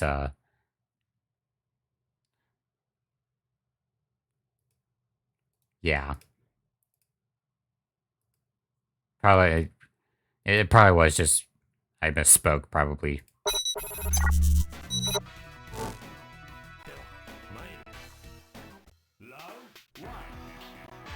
Oh yeah, so we can hope that this looks good. Wait, so Rhodey got the launch. It was a trade. Okay, trade. So Kira picking Rhodey now.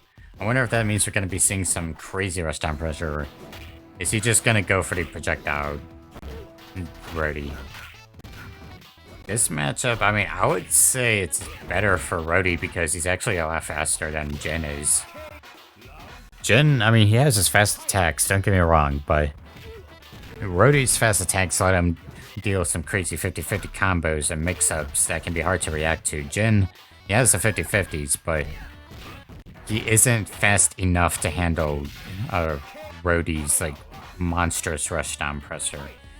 On block, it's not too bad, but just like when Rhodey's on the offensive, yeah, I would say this is a good matchup for Rhodey actually. So plus Jin's a big target, and so it can be pretty rough. Jin does have more overheads than, more buried overheads, I should say, rather. But yeah, in the right hands, I do think Rhodey would win that matchup more than a Jin player would. That's my opinion. Oh, Kira going straight back to Kasumi. And so, again, not the worst matchup Jin has. Rhodey's the worst matchup Jin has. Kasumi, still not a good matchup for him, but it's not an awful matchup. It's just, I imagine Kira is going to be a little, probably repetitive, I would say, yeah. He's already done quite a lot of 4B5AB, and it is tough to punish, to be fair, and it is a great mix-up, but the problem with that is that Kira, if you take notice, he's using the 5AB immediately as opposed to delaying it, trying to get the raw hit as opposed to just blocking it, which you don't need to use it like as a delayed string, but it helps you because it's a free mix-up.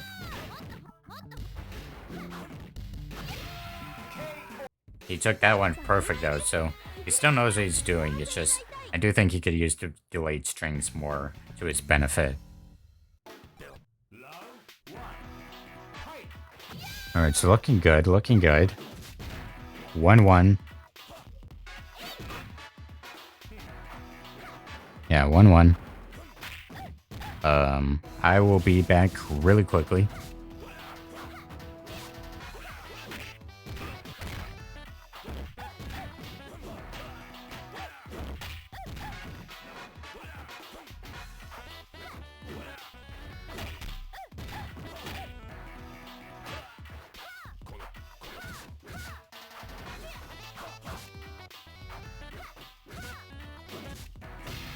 Alright, so I'm back. So water dye is in the advantage right now.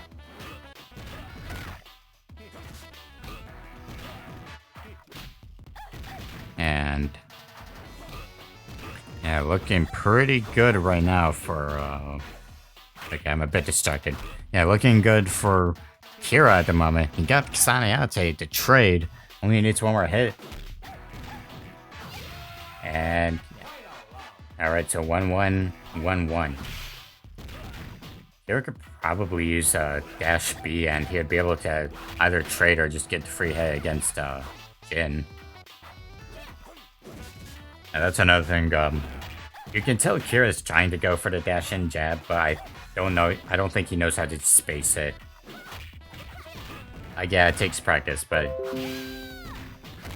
okay. Should I twitch? Okay, so Kira takes that one.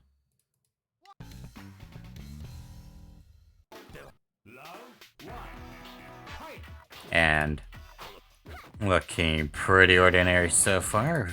Basic footsies. Not bad, not bad. Wait. Okay, I just saw a Fight K lobby. So Alon 10 knows a guy who apparently worked on this game's rotoscoped motion capture. And he's the only Western name in... Okay, that is something. I'll follow that up, but anyways. Just we got 4BC parry.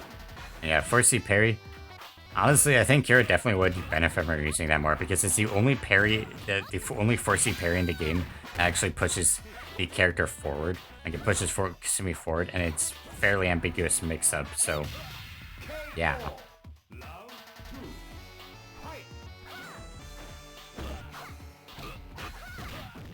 Okay, you got close 5A. It wasn't much of a follow-up, but you got something out of it. You got a jab. Not bad. Kira getting... Okay, he got the spacing there that time. And yeah, that's 6A. Really just use Kasumi's jab and it's full punish. And Kira takes a 3-1. Water dot is out for the count. GG's to both players. I wasn't paying too much attention to that match, so apologies for that. I was a bit distracted. Just hit my own microphone, but yeah, GG's regardless. And out for the count, and yeah, let's see. 3-1 Kira. So, yeah, I gotta ask, what is the story, Alanton? I don't know if he's in chat, but what is the story? That's...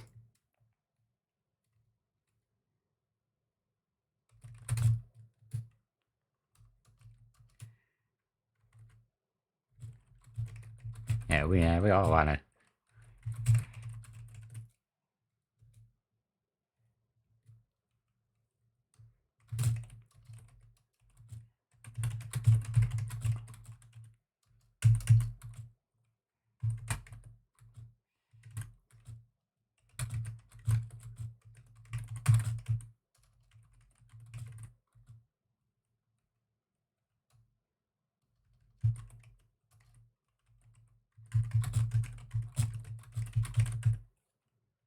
That sucks. So, according to Alon 10, there's really not a whole lot to it. It's just he was there to record the motions, hasn't played with it, has actually played this game, unfortunately. He worked with him in another game studio in Vancouver. Okay. So he knows the guy is just he was there to record the motions and nothing else. Worked on Sleeping Dogs. Okay, okay. I'll pull up the Fight Kid window. Oh, window capture. Let's see. Let me pull it up. Yeah, so you can see right there. Which worked on Sleeping Dogs, all the instant death animation stuff, pretty fun, gory attacks. So you just recorded the video, people doing the motion speed later rotoscoped. It's still pretty commendable, though. Well, yeah, I mean, he didn't rotoscope, of course. He just recorded the video.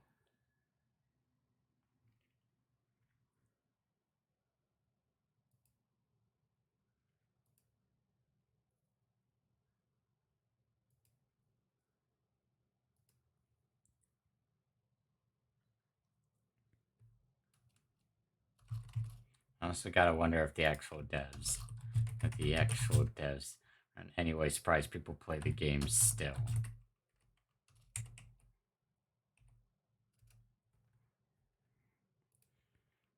It's a slight detour, but I'm gonna archive this.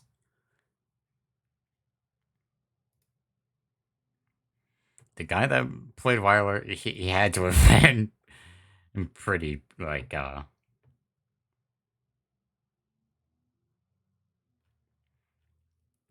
yeah, who did play Weiler? We gotta answer that. I mean, we gotta answer who played all the characters, but who is the man behind Weiler? That is the mystery of the century. Who played Weiler?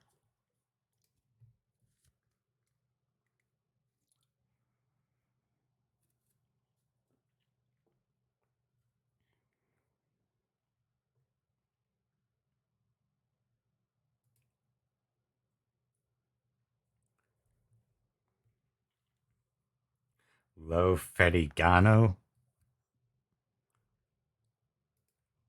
Okay, Google, don't fail me. Don't fail me. So, did you?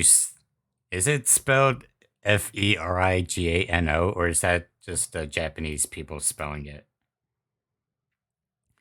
Like, I don't mean that in an offensive way. I just mean like Japanese people will literally spell it as Ferigano in katakana because it's like f and then the lowercase the eh and then the ri and then the ga and then the no, all in katakana. So I'm assuming that's just Japanese people typing it literally as opposed to the actual name, but there is an American actor, Lou Ferrigano, retired professional. We gotta solve this mystery, guys. We gotta. Um, is Art of Fighting 3 in the mix somewhere? I gotta wonder. I'm looking at the Wikipedia page, so I don't know. But filmography, television. I don't see anything about Art of Fighting 3. So maybe it's not the same guy, but Google suggests it's this guy because Ferrigano instead gives me Ferigno. So Ferrigno instead. But he's a bodybuilder, so don't fucking joke about it. You got my hype, you got my expectations up for nothing. I'm muting you. I'm sorry, I'm muting you. I don't know anything about him. I know he's famous. I can tell that he's famous. Just I don't know a whole lot of people.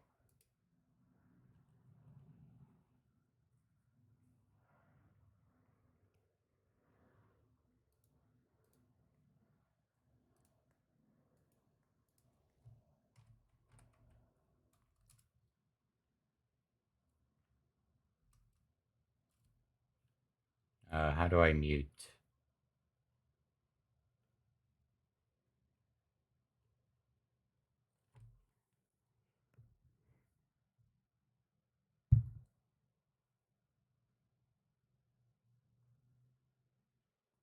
can't figure out how to mute, so never mind that, but...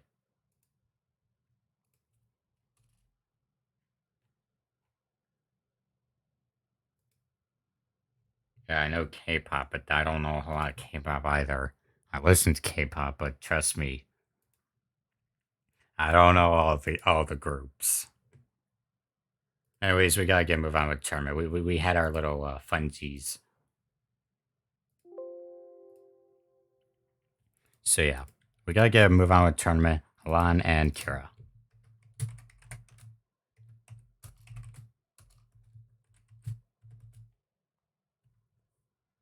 And next set going on the way. Still, we have to figure out who played Weiler. We can't rest unless questions answered. We need to know. We need to know. We need to know all the actors. It's the question of the century.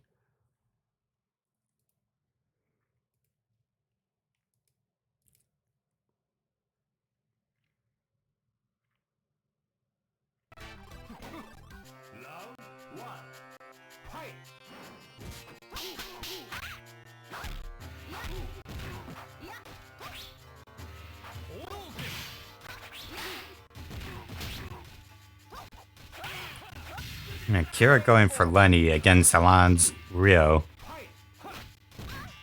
Pretty good. And, yeah, so... We saw him at a con once. Okay.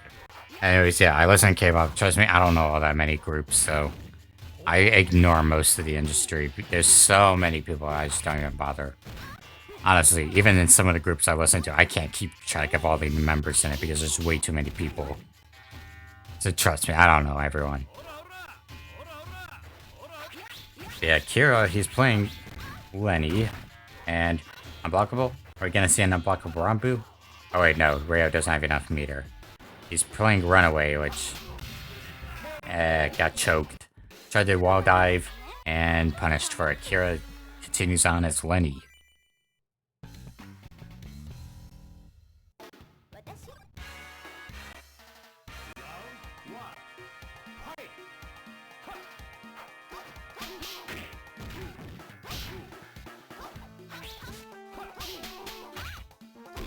Alright, some pretty basic, general, good confirms though. Basic, but very good confirms for Lenny. Because that's basically what you're going to be doing a lot of jabs and 6As. Which are surprisingly fast attacks for Lenny. That said, her jab does pitiful damage. And if you don't get a lot of hits into her combos, then yeah, they deal pitiful damage. Ooh, that was some very stylish play from Kira though. That projectile is very, yeah, that projectile is very oof.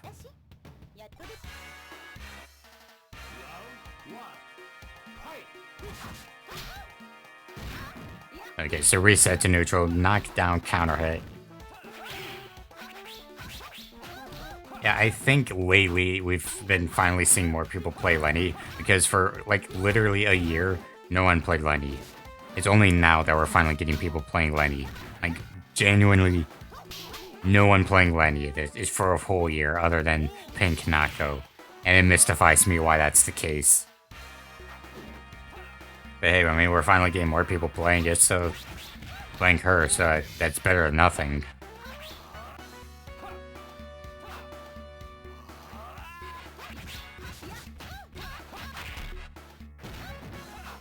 Oh, the projectile went right through him. I did not expect that. Oh, 5C, just barely interrupted that.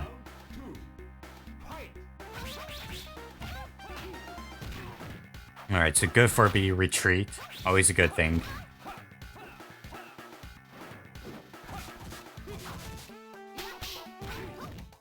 And, I tried to jump with the jump B, and I'm always gonna say this about Lenny, but unless you absolutely have to, you're just better off not jumping with Lenny. She is a strictly footsies character because her jumps are abysmal.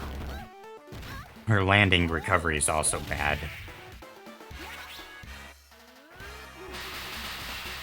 Yeah, that's the other thing. Oh, nice Rambu. Doesn't confirm a UKO though. Yeah, Lenny's crouch. She doesn't crouch like a normal human being. She just like bends her body over a little, but she doesn't. She just crouch down, like reach the ground like a normal human being. She just, oh yeah, I'll just sit down here a little, and I'll just. If you punch me in the face, I'm not really gonna do anything about it. Just, I don't see. It's what's the frame count on? I gotta put. Looking to be curious game though. Before I get to that, you're really struggling to deal with those 4A, 5As. Not 4A, but 6A, 5As. Okay, so what's frame count? GG's to both players, by the way, but another reason Lenny does not jump. So, jump total frames, hop total frames. I mean, Lenny has 5 frame. Oh, wait, no. I gotta. Fuck. Movement, I gotta change that. Mistake. I made a mistake on the wiki.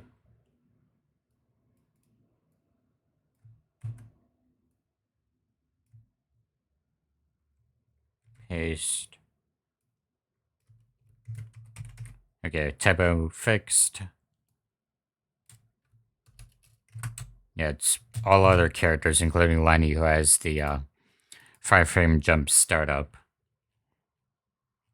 And then it's, so yeah, Lenny takes an entire 11 frames to crouch, to enter full crouch. And then when she restands that, it takes her a full 15 frames to do that. And her jump recovery is 8 frames, which is actually the middle of the road for jump recovery, but that's still not good considering her slow attacks. Yeah, considering her slow attacks, that's, then not good for Lenny. But either way, you just don't want to jump with Lenny. Just don't. Pretty much, just I don't know what they were thinking to make her not jump or crouch, but I don't get it. It's just weird, but yeah. Designed her by just smacking people with a whip. I don't. Anyways, I ranted long enough. GG's to both players. Kira moves on 3-0. Alon put up a pretty good fight. The only Ryo Sakazaki in the bracket, off the top of my head at least. And yeah, he didn't go down without a fight, but he made it 4th place. Pretty commendable. But before we get to the winners finals, I'm going to take a very short break. Just very quick ad break. It won't be that long. Just small little break, and yeah. BRB.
Okay, so I am back, and according to Alan 10,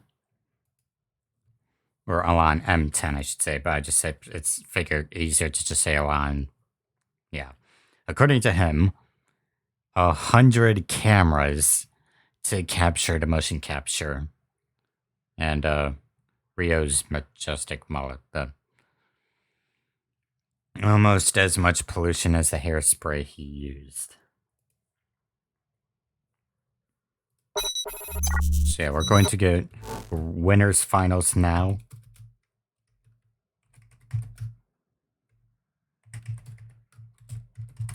Yeah, first of 5 winners finals.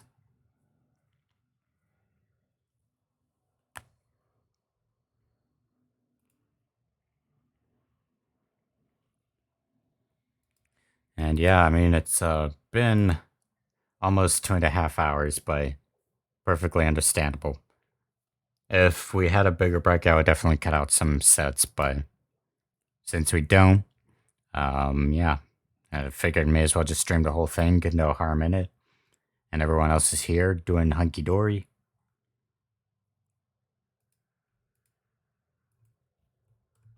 And I know Lord Tiki's in a match. I don't know what the hell he's. There we go. I was about to ping him.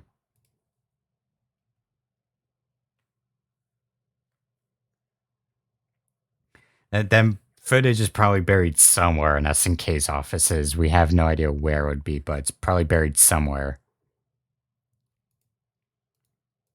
Spectate. The only way I could imagine anyone getting it is if somehow we got in contact with the Japanese developers. That, or if we somehow probed Crispy Kaiser on Twitter to go grab it for us. I don't think you'd be able to do a whole lot, but just between you and me, we'll just go on Twitter and beg Crispy Kaiser about it. Don't tell him I sent you. Just bug him about it. Yeah. If you want to impress him, use Nihongo.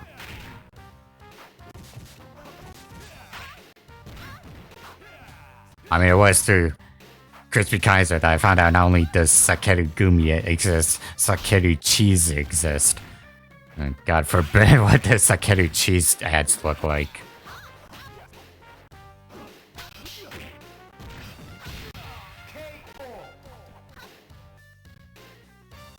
Alright, so LCMI takes first round as Lenny. Honestly, LCMI should just be running away against Carmen. Don't even give Carmen any chance to approach because Carmen cannot approach. I mean, he can, but it's a horrible approach. Just run away. I don't know why LCMI is fighting like this. Just run away and don't give him any daylight.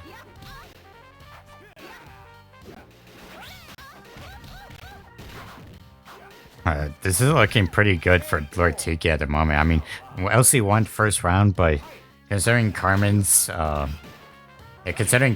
terrible approach, he should just be running away instead. That was a really good spot dodge from Carmen, the dodge attack. Lenny also has a dodge attack, but she has no follow-up off of it, just a dodge. So it's situationally useful. Carmen, if you have the good read, then yeah, it's very useful, especially if it's a sluggish attack. We're not quite seeing that with, okay, there we go. I mean, at least LCMI knows not to just jump, because, yeah, Lenny just is not meant for jumping.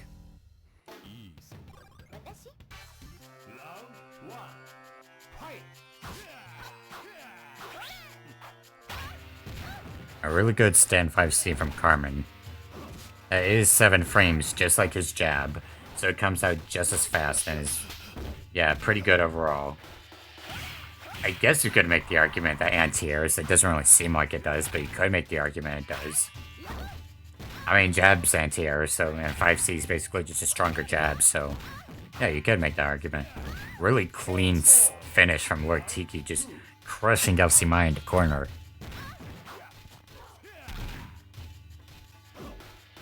Oh, ducked under that. Yeah, so one thing, although Carmen can use his dodge attacks against Lenny, if Lenny recovers fast enough, she can duck right under it, and it's whiff punish for Lenny. Not a good whiff punish, but whiff punish nonetheless, because all she can really do is 2B.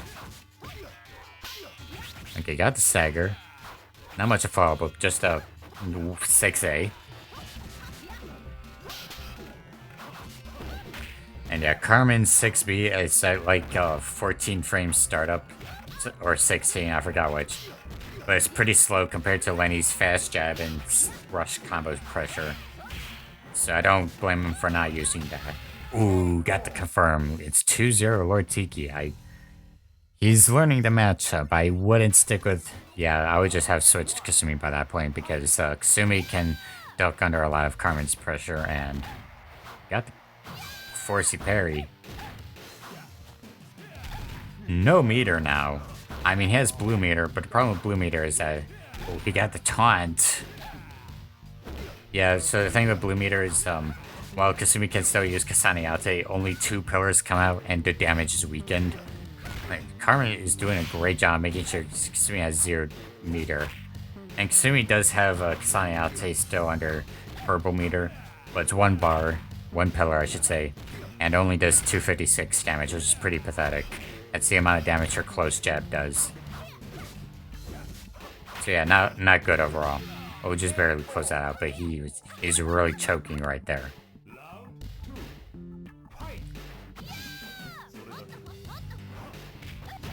Okay, got the counter hit. Good, good.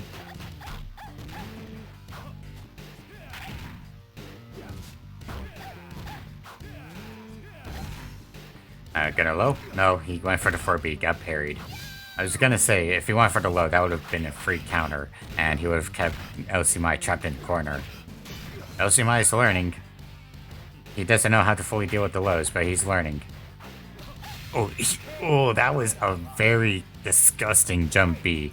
Jump B does have 2 hitboxes, so you technically can use it as a jump in, but I only argue that it's really good as jump in as a hop. Even then, you're better off using jump A because that's safer, better hitbox. Oh, that was such a clean anti-air. 6 for 6B, the one that Carmen just used, dash in 5AB attack. You can use that as an anti-air, that's really its only use because as a normal, you're seriously better off just using 646A because the hitbox is just too tall for Carmen to use it reliably. Oh, and I think Carmen can actually... Wait, no, it's not dead. Oh, that's unblockable. It's gonna UKO. Our first UKO of the tournament. But no ripped clothes. The shades. Always pulling out the shades. But yeah, let's see. So, I don't think he can, but let's see. 16 frame startup, whereas Kasumi is minus 11, I believe. Let me check. No, Kasumi is minus 18, so in this matchup, if Carmen ever blocks Kasane Ate, Kasumi is minus 18, so he can punish with 646A. It's a tight link. He only has like 2 frames to do it, but he can in fact punish it.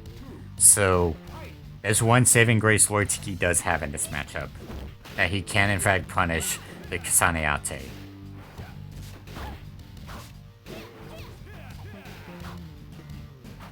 Because Kasumi being minus 18, not good on Kasane Ate. It's still hard to punish though, because, yeah, it's Kasane Ate.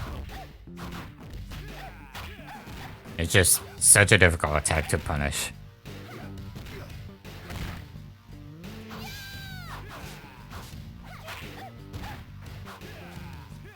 Alright, so Lord Tiki's still playing very clean. Unblockable. I saw that coming a mile away. He went for it. He did not hold back. He just went straight into it. Another UKO. It's not looking good for LCMI. Lord Tiki is he's at set point. He only needs 1 more match and he wins set 5-0. LCMI has to go straight. If he picks Lenny, he is sticking with Lenny the rest of the set. He cannot pick out of Lenny. Oh, to the stagger knockdown. 2A counter hit does stagger knockdown for Carmen. Ooh, got the 6 for 6A. Good call.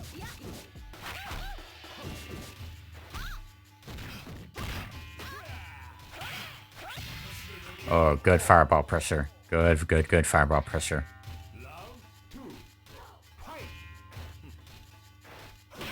Oh, that was such a hard read. He went right in. Just instant 4-frame reversal. Ayo, I'm gonna reversal. How about you block? Nah, you can't block.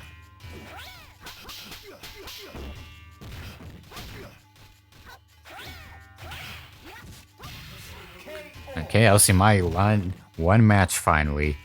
Was able to just barely close that out against Lord Tiki's Carmen, but he's still got 4 whole matches he has to win through to be able to make it back.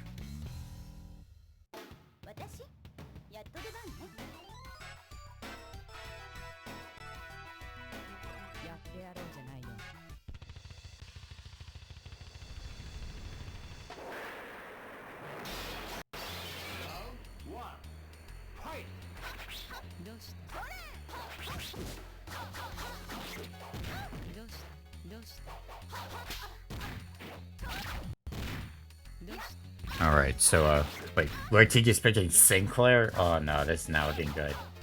He's looking for the disrespect. Oh no. He's actually getting away with it, though. That's the crazy part. He won a round. He wants to make LCMI feel pain in this set. Oh man.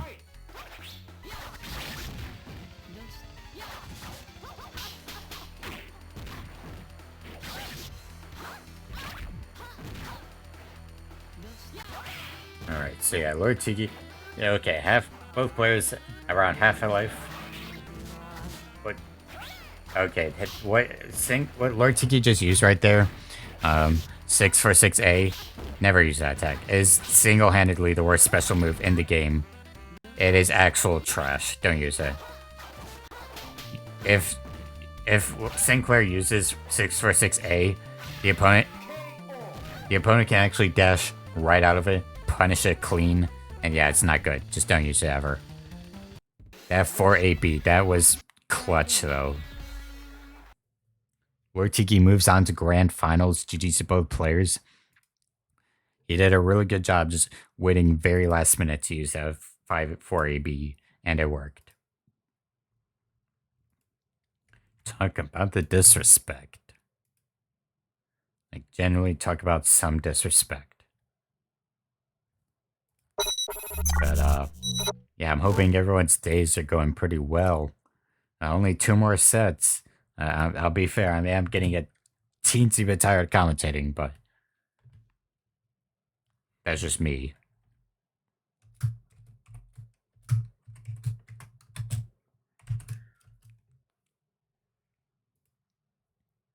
Okay, yeah, fight kit overlay. And now it's no longer winners finals, it's losers finals. It's getting pretty intense. So we got going to be basically the same characters, Lenny Kasumi versus Lenny Kasumi, unless Kira decides to mix it up a little. So we'll see.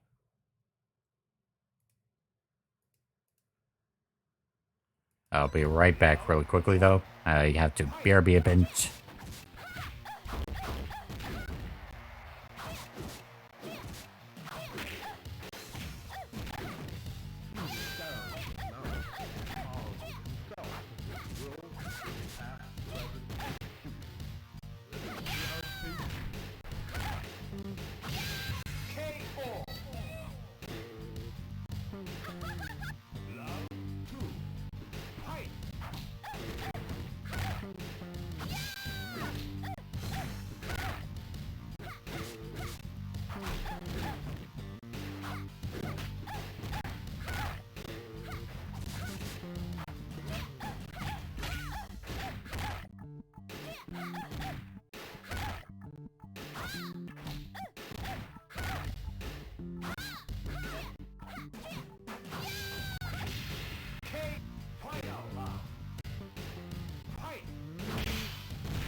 Okay, I apologize about the absence.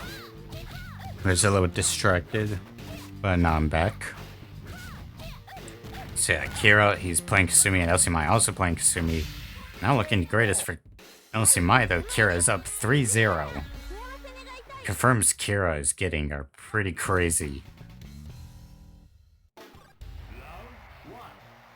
And there's one thing I know LCMI hasn't done is just practice his execution on the BMBs.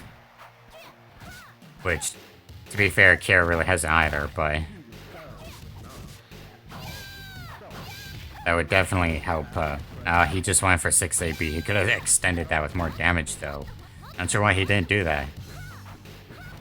I know he hasn't practiced that much, but he has said that he wants to practice more of the execution for the fighting 3.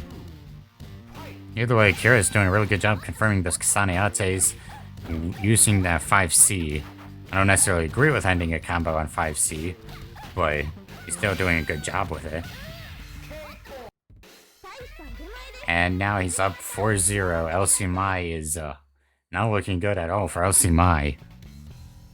This is a counter-pick character after all. I think it's his main character, but Kasumi can pretty much always be someone's counter-pick. More or less.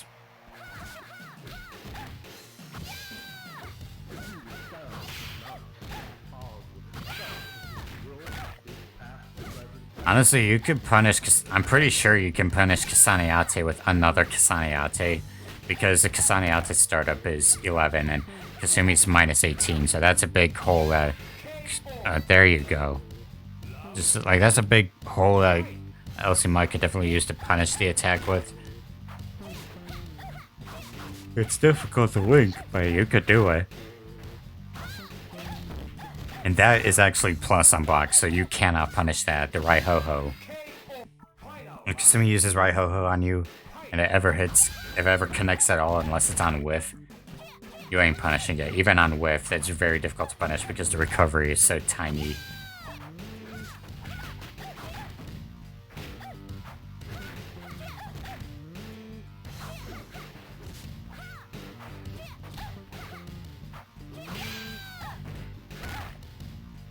Alright, so LCMI finally backdash cancel into Kasane Ate, closed it out. But now he has to stick with Kasumi for the rest of the match, for the rest of the set. Well, considering also the startup of Kasane Ate, actually no, that's a bad idea.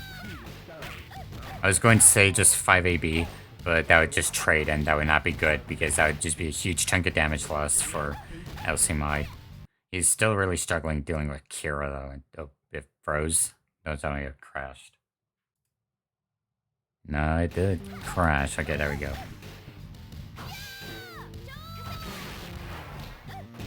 And tried to use super. Got blocked or whiffed. I didn't see, but...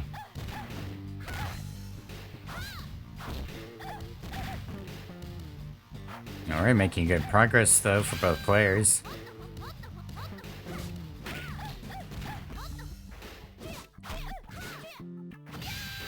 And he got the raw Kasane Ate. That is such a difficult move to punish at 11 frames. And Kira takes it 5-1.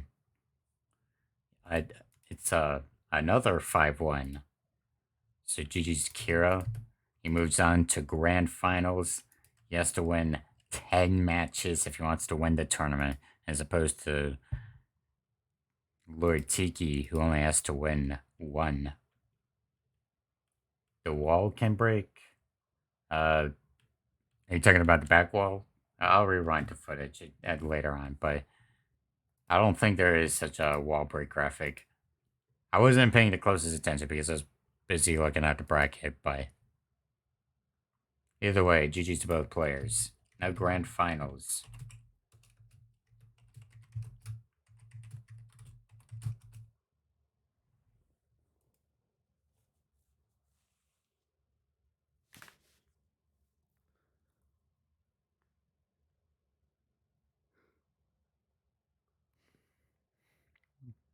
And then once this is over, we'll be on smooth sailing with the tournament.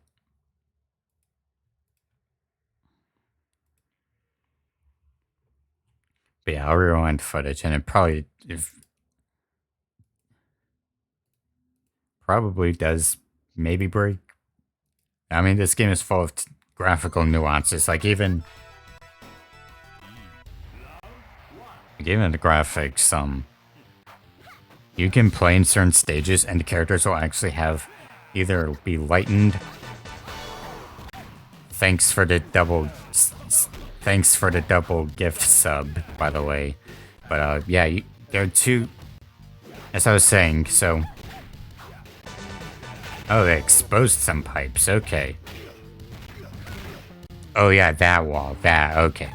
You were talking about that. I thought you were talking about the cage in the background, like that wall, or like one of the bricks. That's what I thought you were talking about. Not the So yeah, I was a bit confused, but yeah, the wall does break.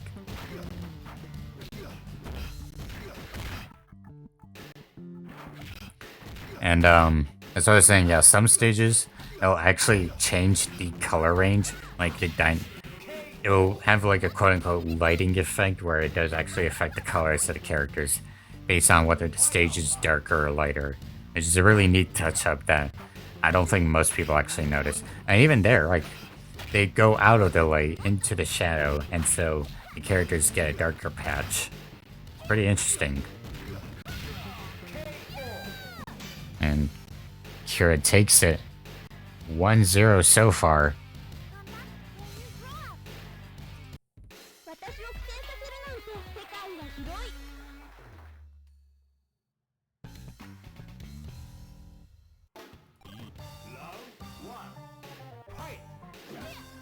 Alright, so yeah.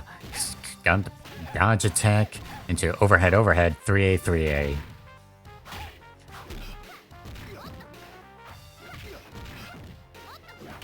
Oh, that was a very late, meaty reversal. Alright, good call, good call. Pretty long active hitbox. Ooh, got the trade just barely. Good call on the 4B. Oh, so yeah, that's one quirk that Carmen actually does have in this game. Around start, he can immediately start the match.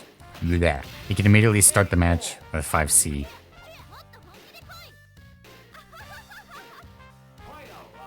It's long enough that it'll hit any character in the game with the 5C, like round start, and it's 7 frames, so it's actually a really good poke. If you want to play risky, it's a good poke, yeah. Rubber also has the same quirk that he can start the round off with 4B, well, not 4B, 5B, except that's a faster attack and it's more reliable, more range, harder to punish too. So with Carmen, it's a decent perk. With Robert, it's a really good perk. Carmen, overall not a bad perk, just a bit okay, it's 1-1. Where Tiki looking to bait out those 4Bs. Just throw him out. Okay, he got the pursuit, and he just needs 1 low. Or no, he tried to come. And he got the 5A. Got the 5A jab.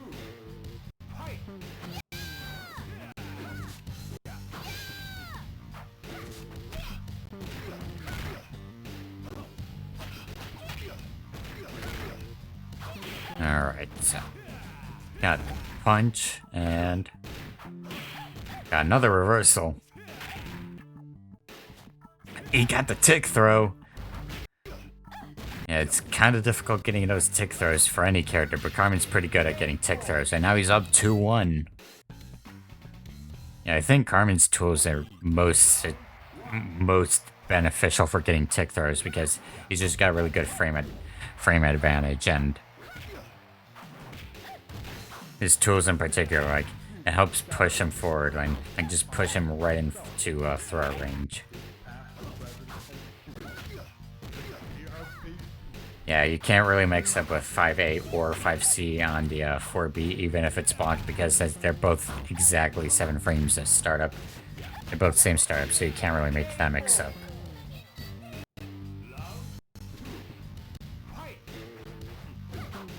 Alright, so looking good so far. Ooh, he got the combo. If he did 5, he could have done jab into 236 riser, like that, and he would have been able to confirm the combo into a knockdown into another pursuit, which would actually be better than just going for the 5C. But regardless, Kira gets it.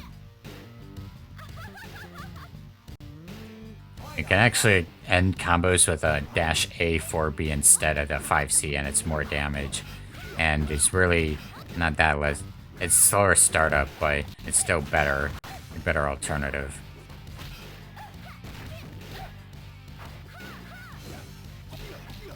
Alright, Lord Tiki is definitely starting to get a little hasty with those.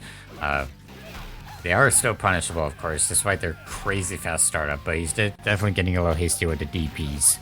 He knows also not to use 4AC because 4AC's range is pretty pitiful. Kira takes it 2-2.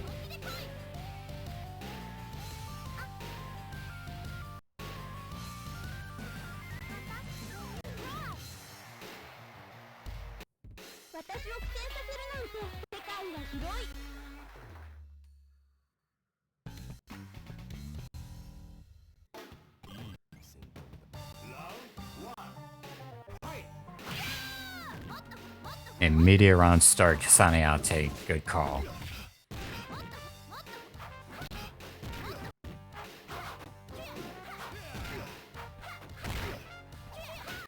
Yeah, the other thing, I should be saying this earlier, but Kira's not ever punishing Carmen's 4B with the sweep, which you can actually do because Kasumi does duck sweep with the 4. Like that, just do that, and you're basically forcing Lord Tiki that, you know, you can't use 4B anymore on me if I'm just gonna punish it with sweep, or at the very least duck it. So I do think Kira's still being pretty hasty with the jab pressure. Yeah, sure, it's good jab pressure, but he's just kind of mashing the inputs. Like, there, as you just saw, why do double 5C? It just seems unrealistic.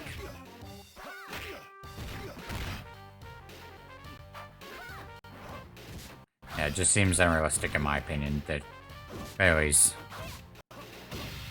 Okay, really good dodge attack from Lord Tiki. He can still bring this up 3-2. Looking good. Oh, he saw that coming to my way. Backdash. Just get away from Kasane Ate. Don't even take the chip damage, just block it.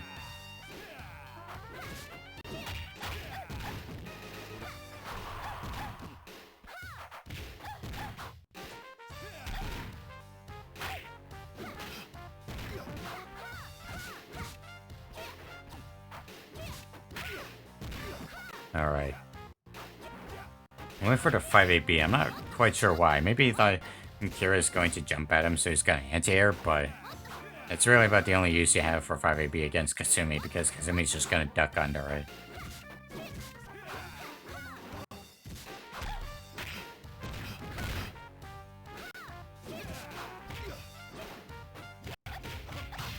And there he goes. He gets the jab confirmed into 5C.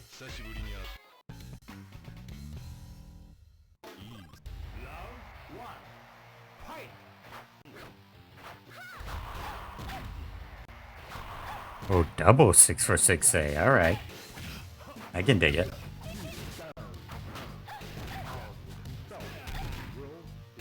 Into low. Alright, good. Yeah, because Carmen is just barely in range for that 2-8 to hit. So there's always a better alternative. Yeah, Kasane Ate, just punish it with the 6-for-6A. You can do it. It's a tight link, but you can do it. It's not an impossible punish. And if Kasumi tries to counter hit you, well, then that's just free damage. So yeah, anytime.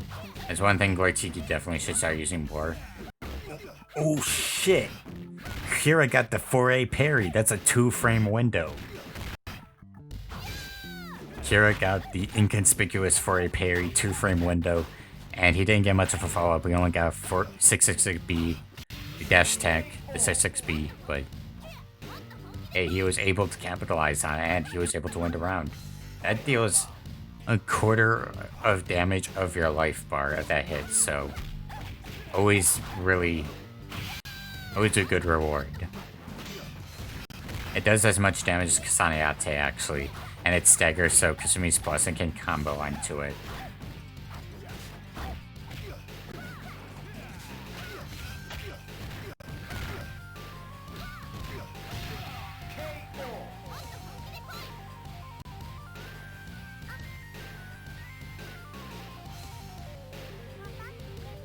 Alright, so 3-3 so far. This game pretty spicy.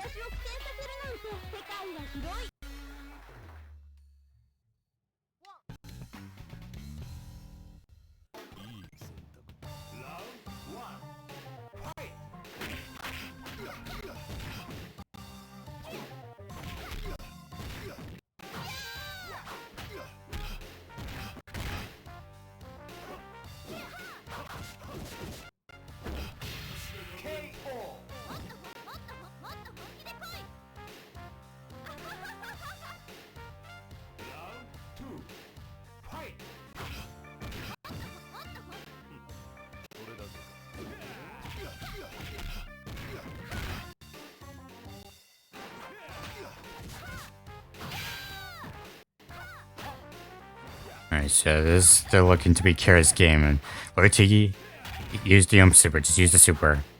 I'm not sure why I'm not sure why he was hesitating to use the super, but he would have been able to confirm that, and it would have been 1-1-3-3.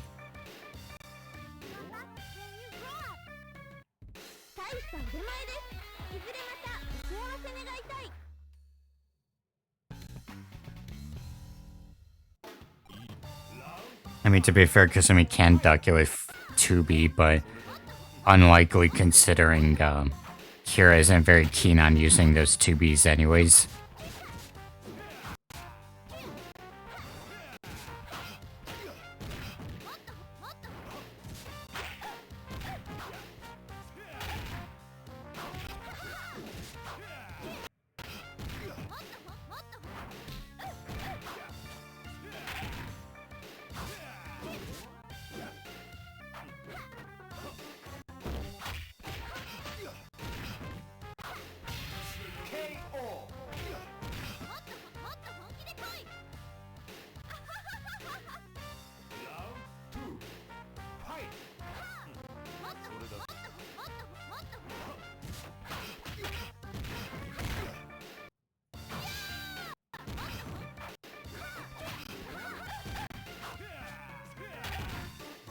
Yeah, it's still looking good to be in Kira's favor. Only needs one more hit, and he secures Carmen or Tiki and loses. Yeah, there you go, 3-5. So now it's a reset.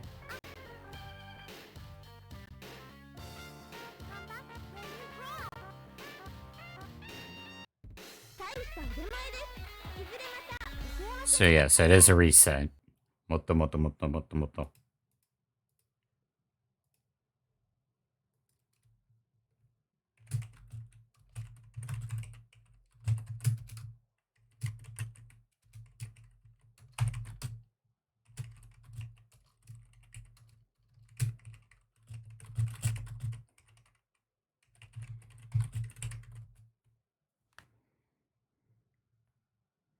Yeah, so Lord Tiki has to be eliminated twice for the tournament to end. So one last first to 5, and it should be very good. Best of 9 with a reset point. I know this game is fast, but I don't think it's that fast.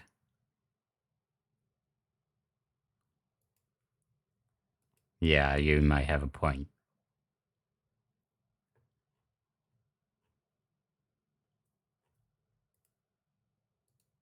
You might have a point, yeah. You do have a point.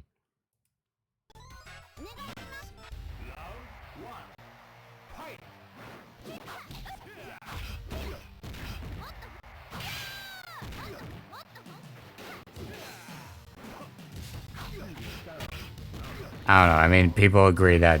I mean, the players felt like best of 9 was the way to go. So, I mean, I asked them, and they thought it was the way to go. So, I'm just doing what the community wants. I'm just, I don't really care either way. Yeah, that is true. It might be just make grand finals the, we'll see. We'll see. We gotta have one best of 9 at least for grand finals, but, Winners and losers, we could probably lower it down or maybe just make it a best of 7. We'll have to debate. I will say this, I am actually getting kind of exhausted commentating.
Yeah, so 1-1 and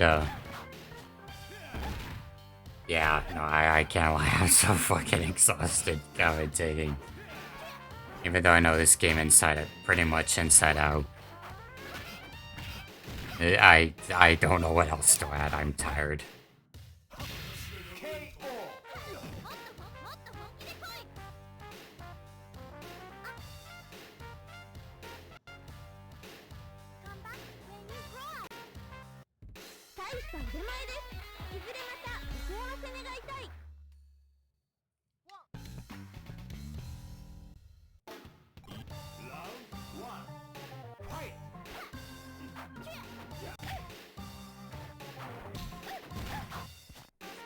So yeah, 2-0 Kira.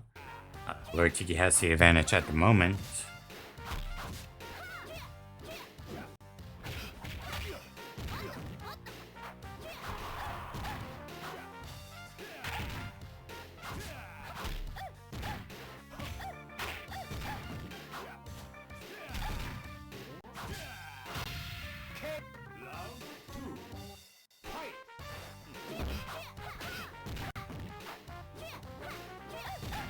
Okay, so you know what it is. I think me being tired of commentating is also because of the fact that I've just been cranking my ass out on the Art of Fighting 3 wiki. After this tournament, I'm taking a break. I am not touching that wiki. There's still a lot to be finished. I need to rest. I keep saying I will rest, but I'm putting it down. I need to take a break from that wiki. Just chillax. Just prioritize anything else in my life. I tried to get with the. He tried to get that wake up low kick, but I think he got counter hit with the stagger knockdown. Yeah.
Yeah, no, you're right. Yeah, no, you are right. If we had 13 people in the bracket, which that's how many people signed up, if we had everyone show up, I would have had people play off stream. It's like 13 and higher is when I have people play off stream, and we just go about the other matches. And I mean, I always insist on playing all of winners unless the bracket is huge. If the bracket is huge, then I'm not gonna play all of winners, but I'll play most of it, but not all of it. And losers for sure we would just be having play off stream. 11 people though, I'm just the type of person who thinks, yeah, we may as well just play all matches in losers. Not the best mindset to have, mind you. It is better to just have some matches off stream.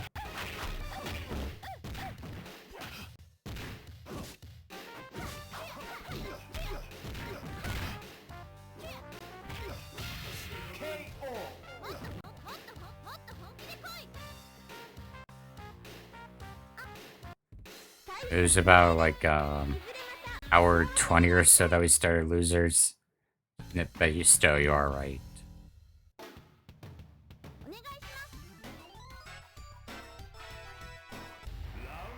Lord Tiki going Kasumi, we'll see how this goes. Ooh, the launch. Okay, simple rush combo. It's still better than what Kira's been doing. More damage.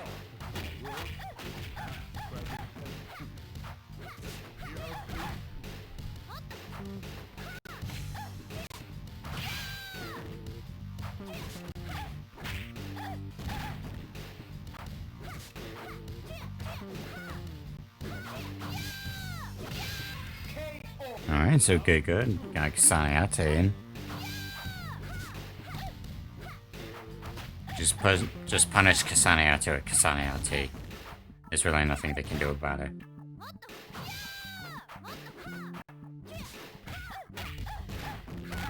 At least I'm pretty sure you'd be able to. Oh, got the right ho-ho, and stagger, and dead.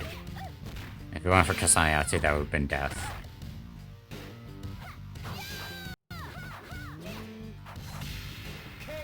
Played a risk you had to jump A, even though he would have been able to confirm it much sooner with just Kasane again.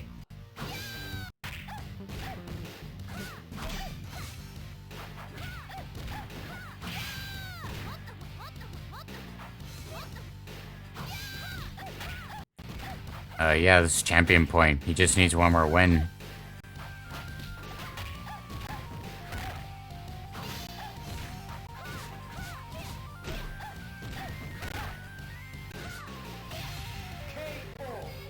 And Kira takes it.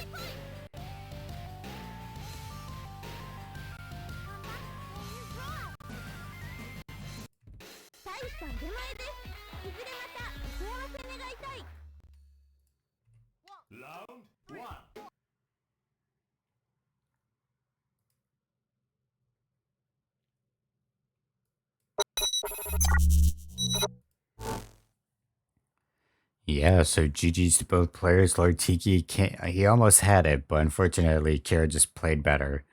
And so Lord Tiki, he does play pretty good Kasumi, but he is overall the best Carmen player we have. I mean, we do have other Carmen players, but he's easily the best Carmen we have. And yeah, I kind of do agree. I probably should have just stuck with Carmen, but either way, GG's to everyone. Thanks everyone for showing up. I realized the end was just kind of silent. I'm taking a break from this game. I have been working my ass off on the wiki. How long have I been working on this thing? I mean, I've been working on it for over a year now, of course, but like recently,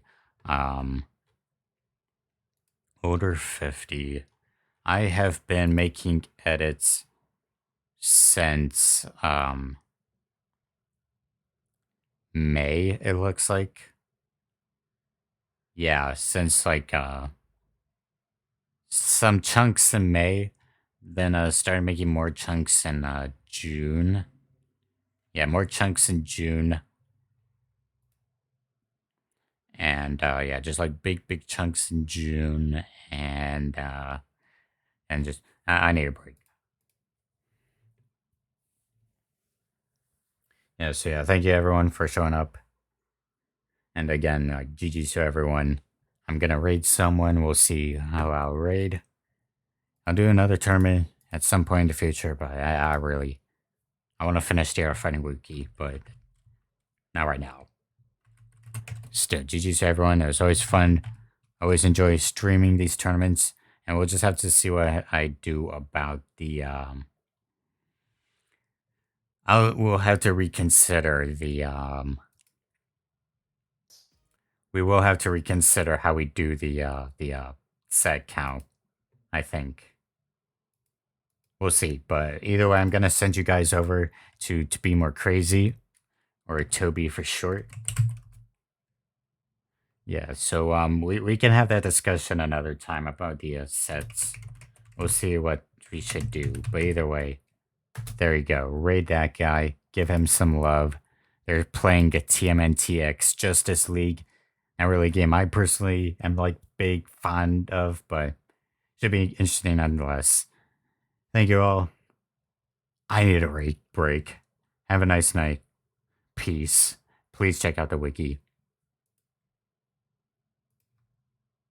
Used to plug and play with these tournaments. We don't actually have to cut the game off anymore.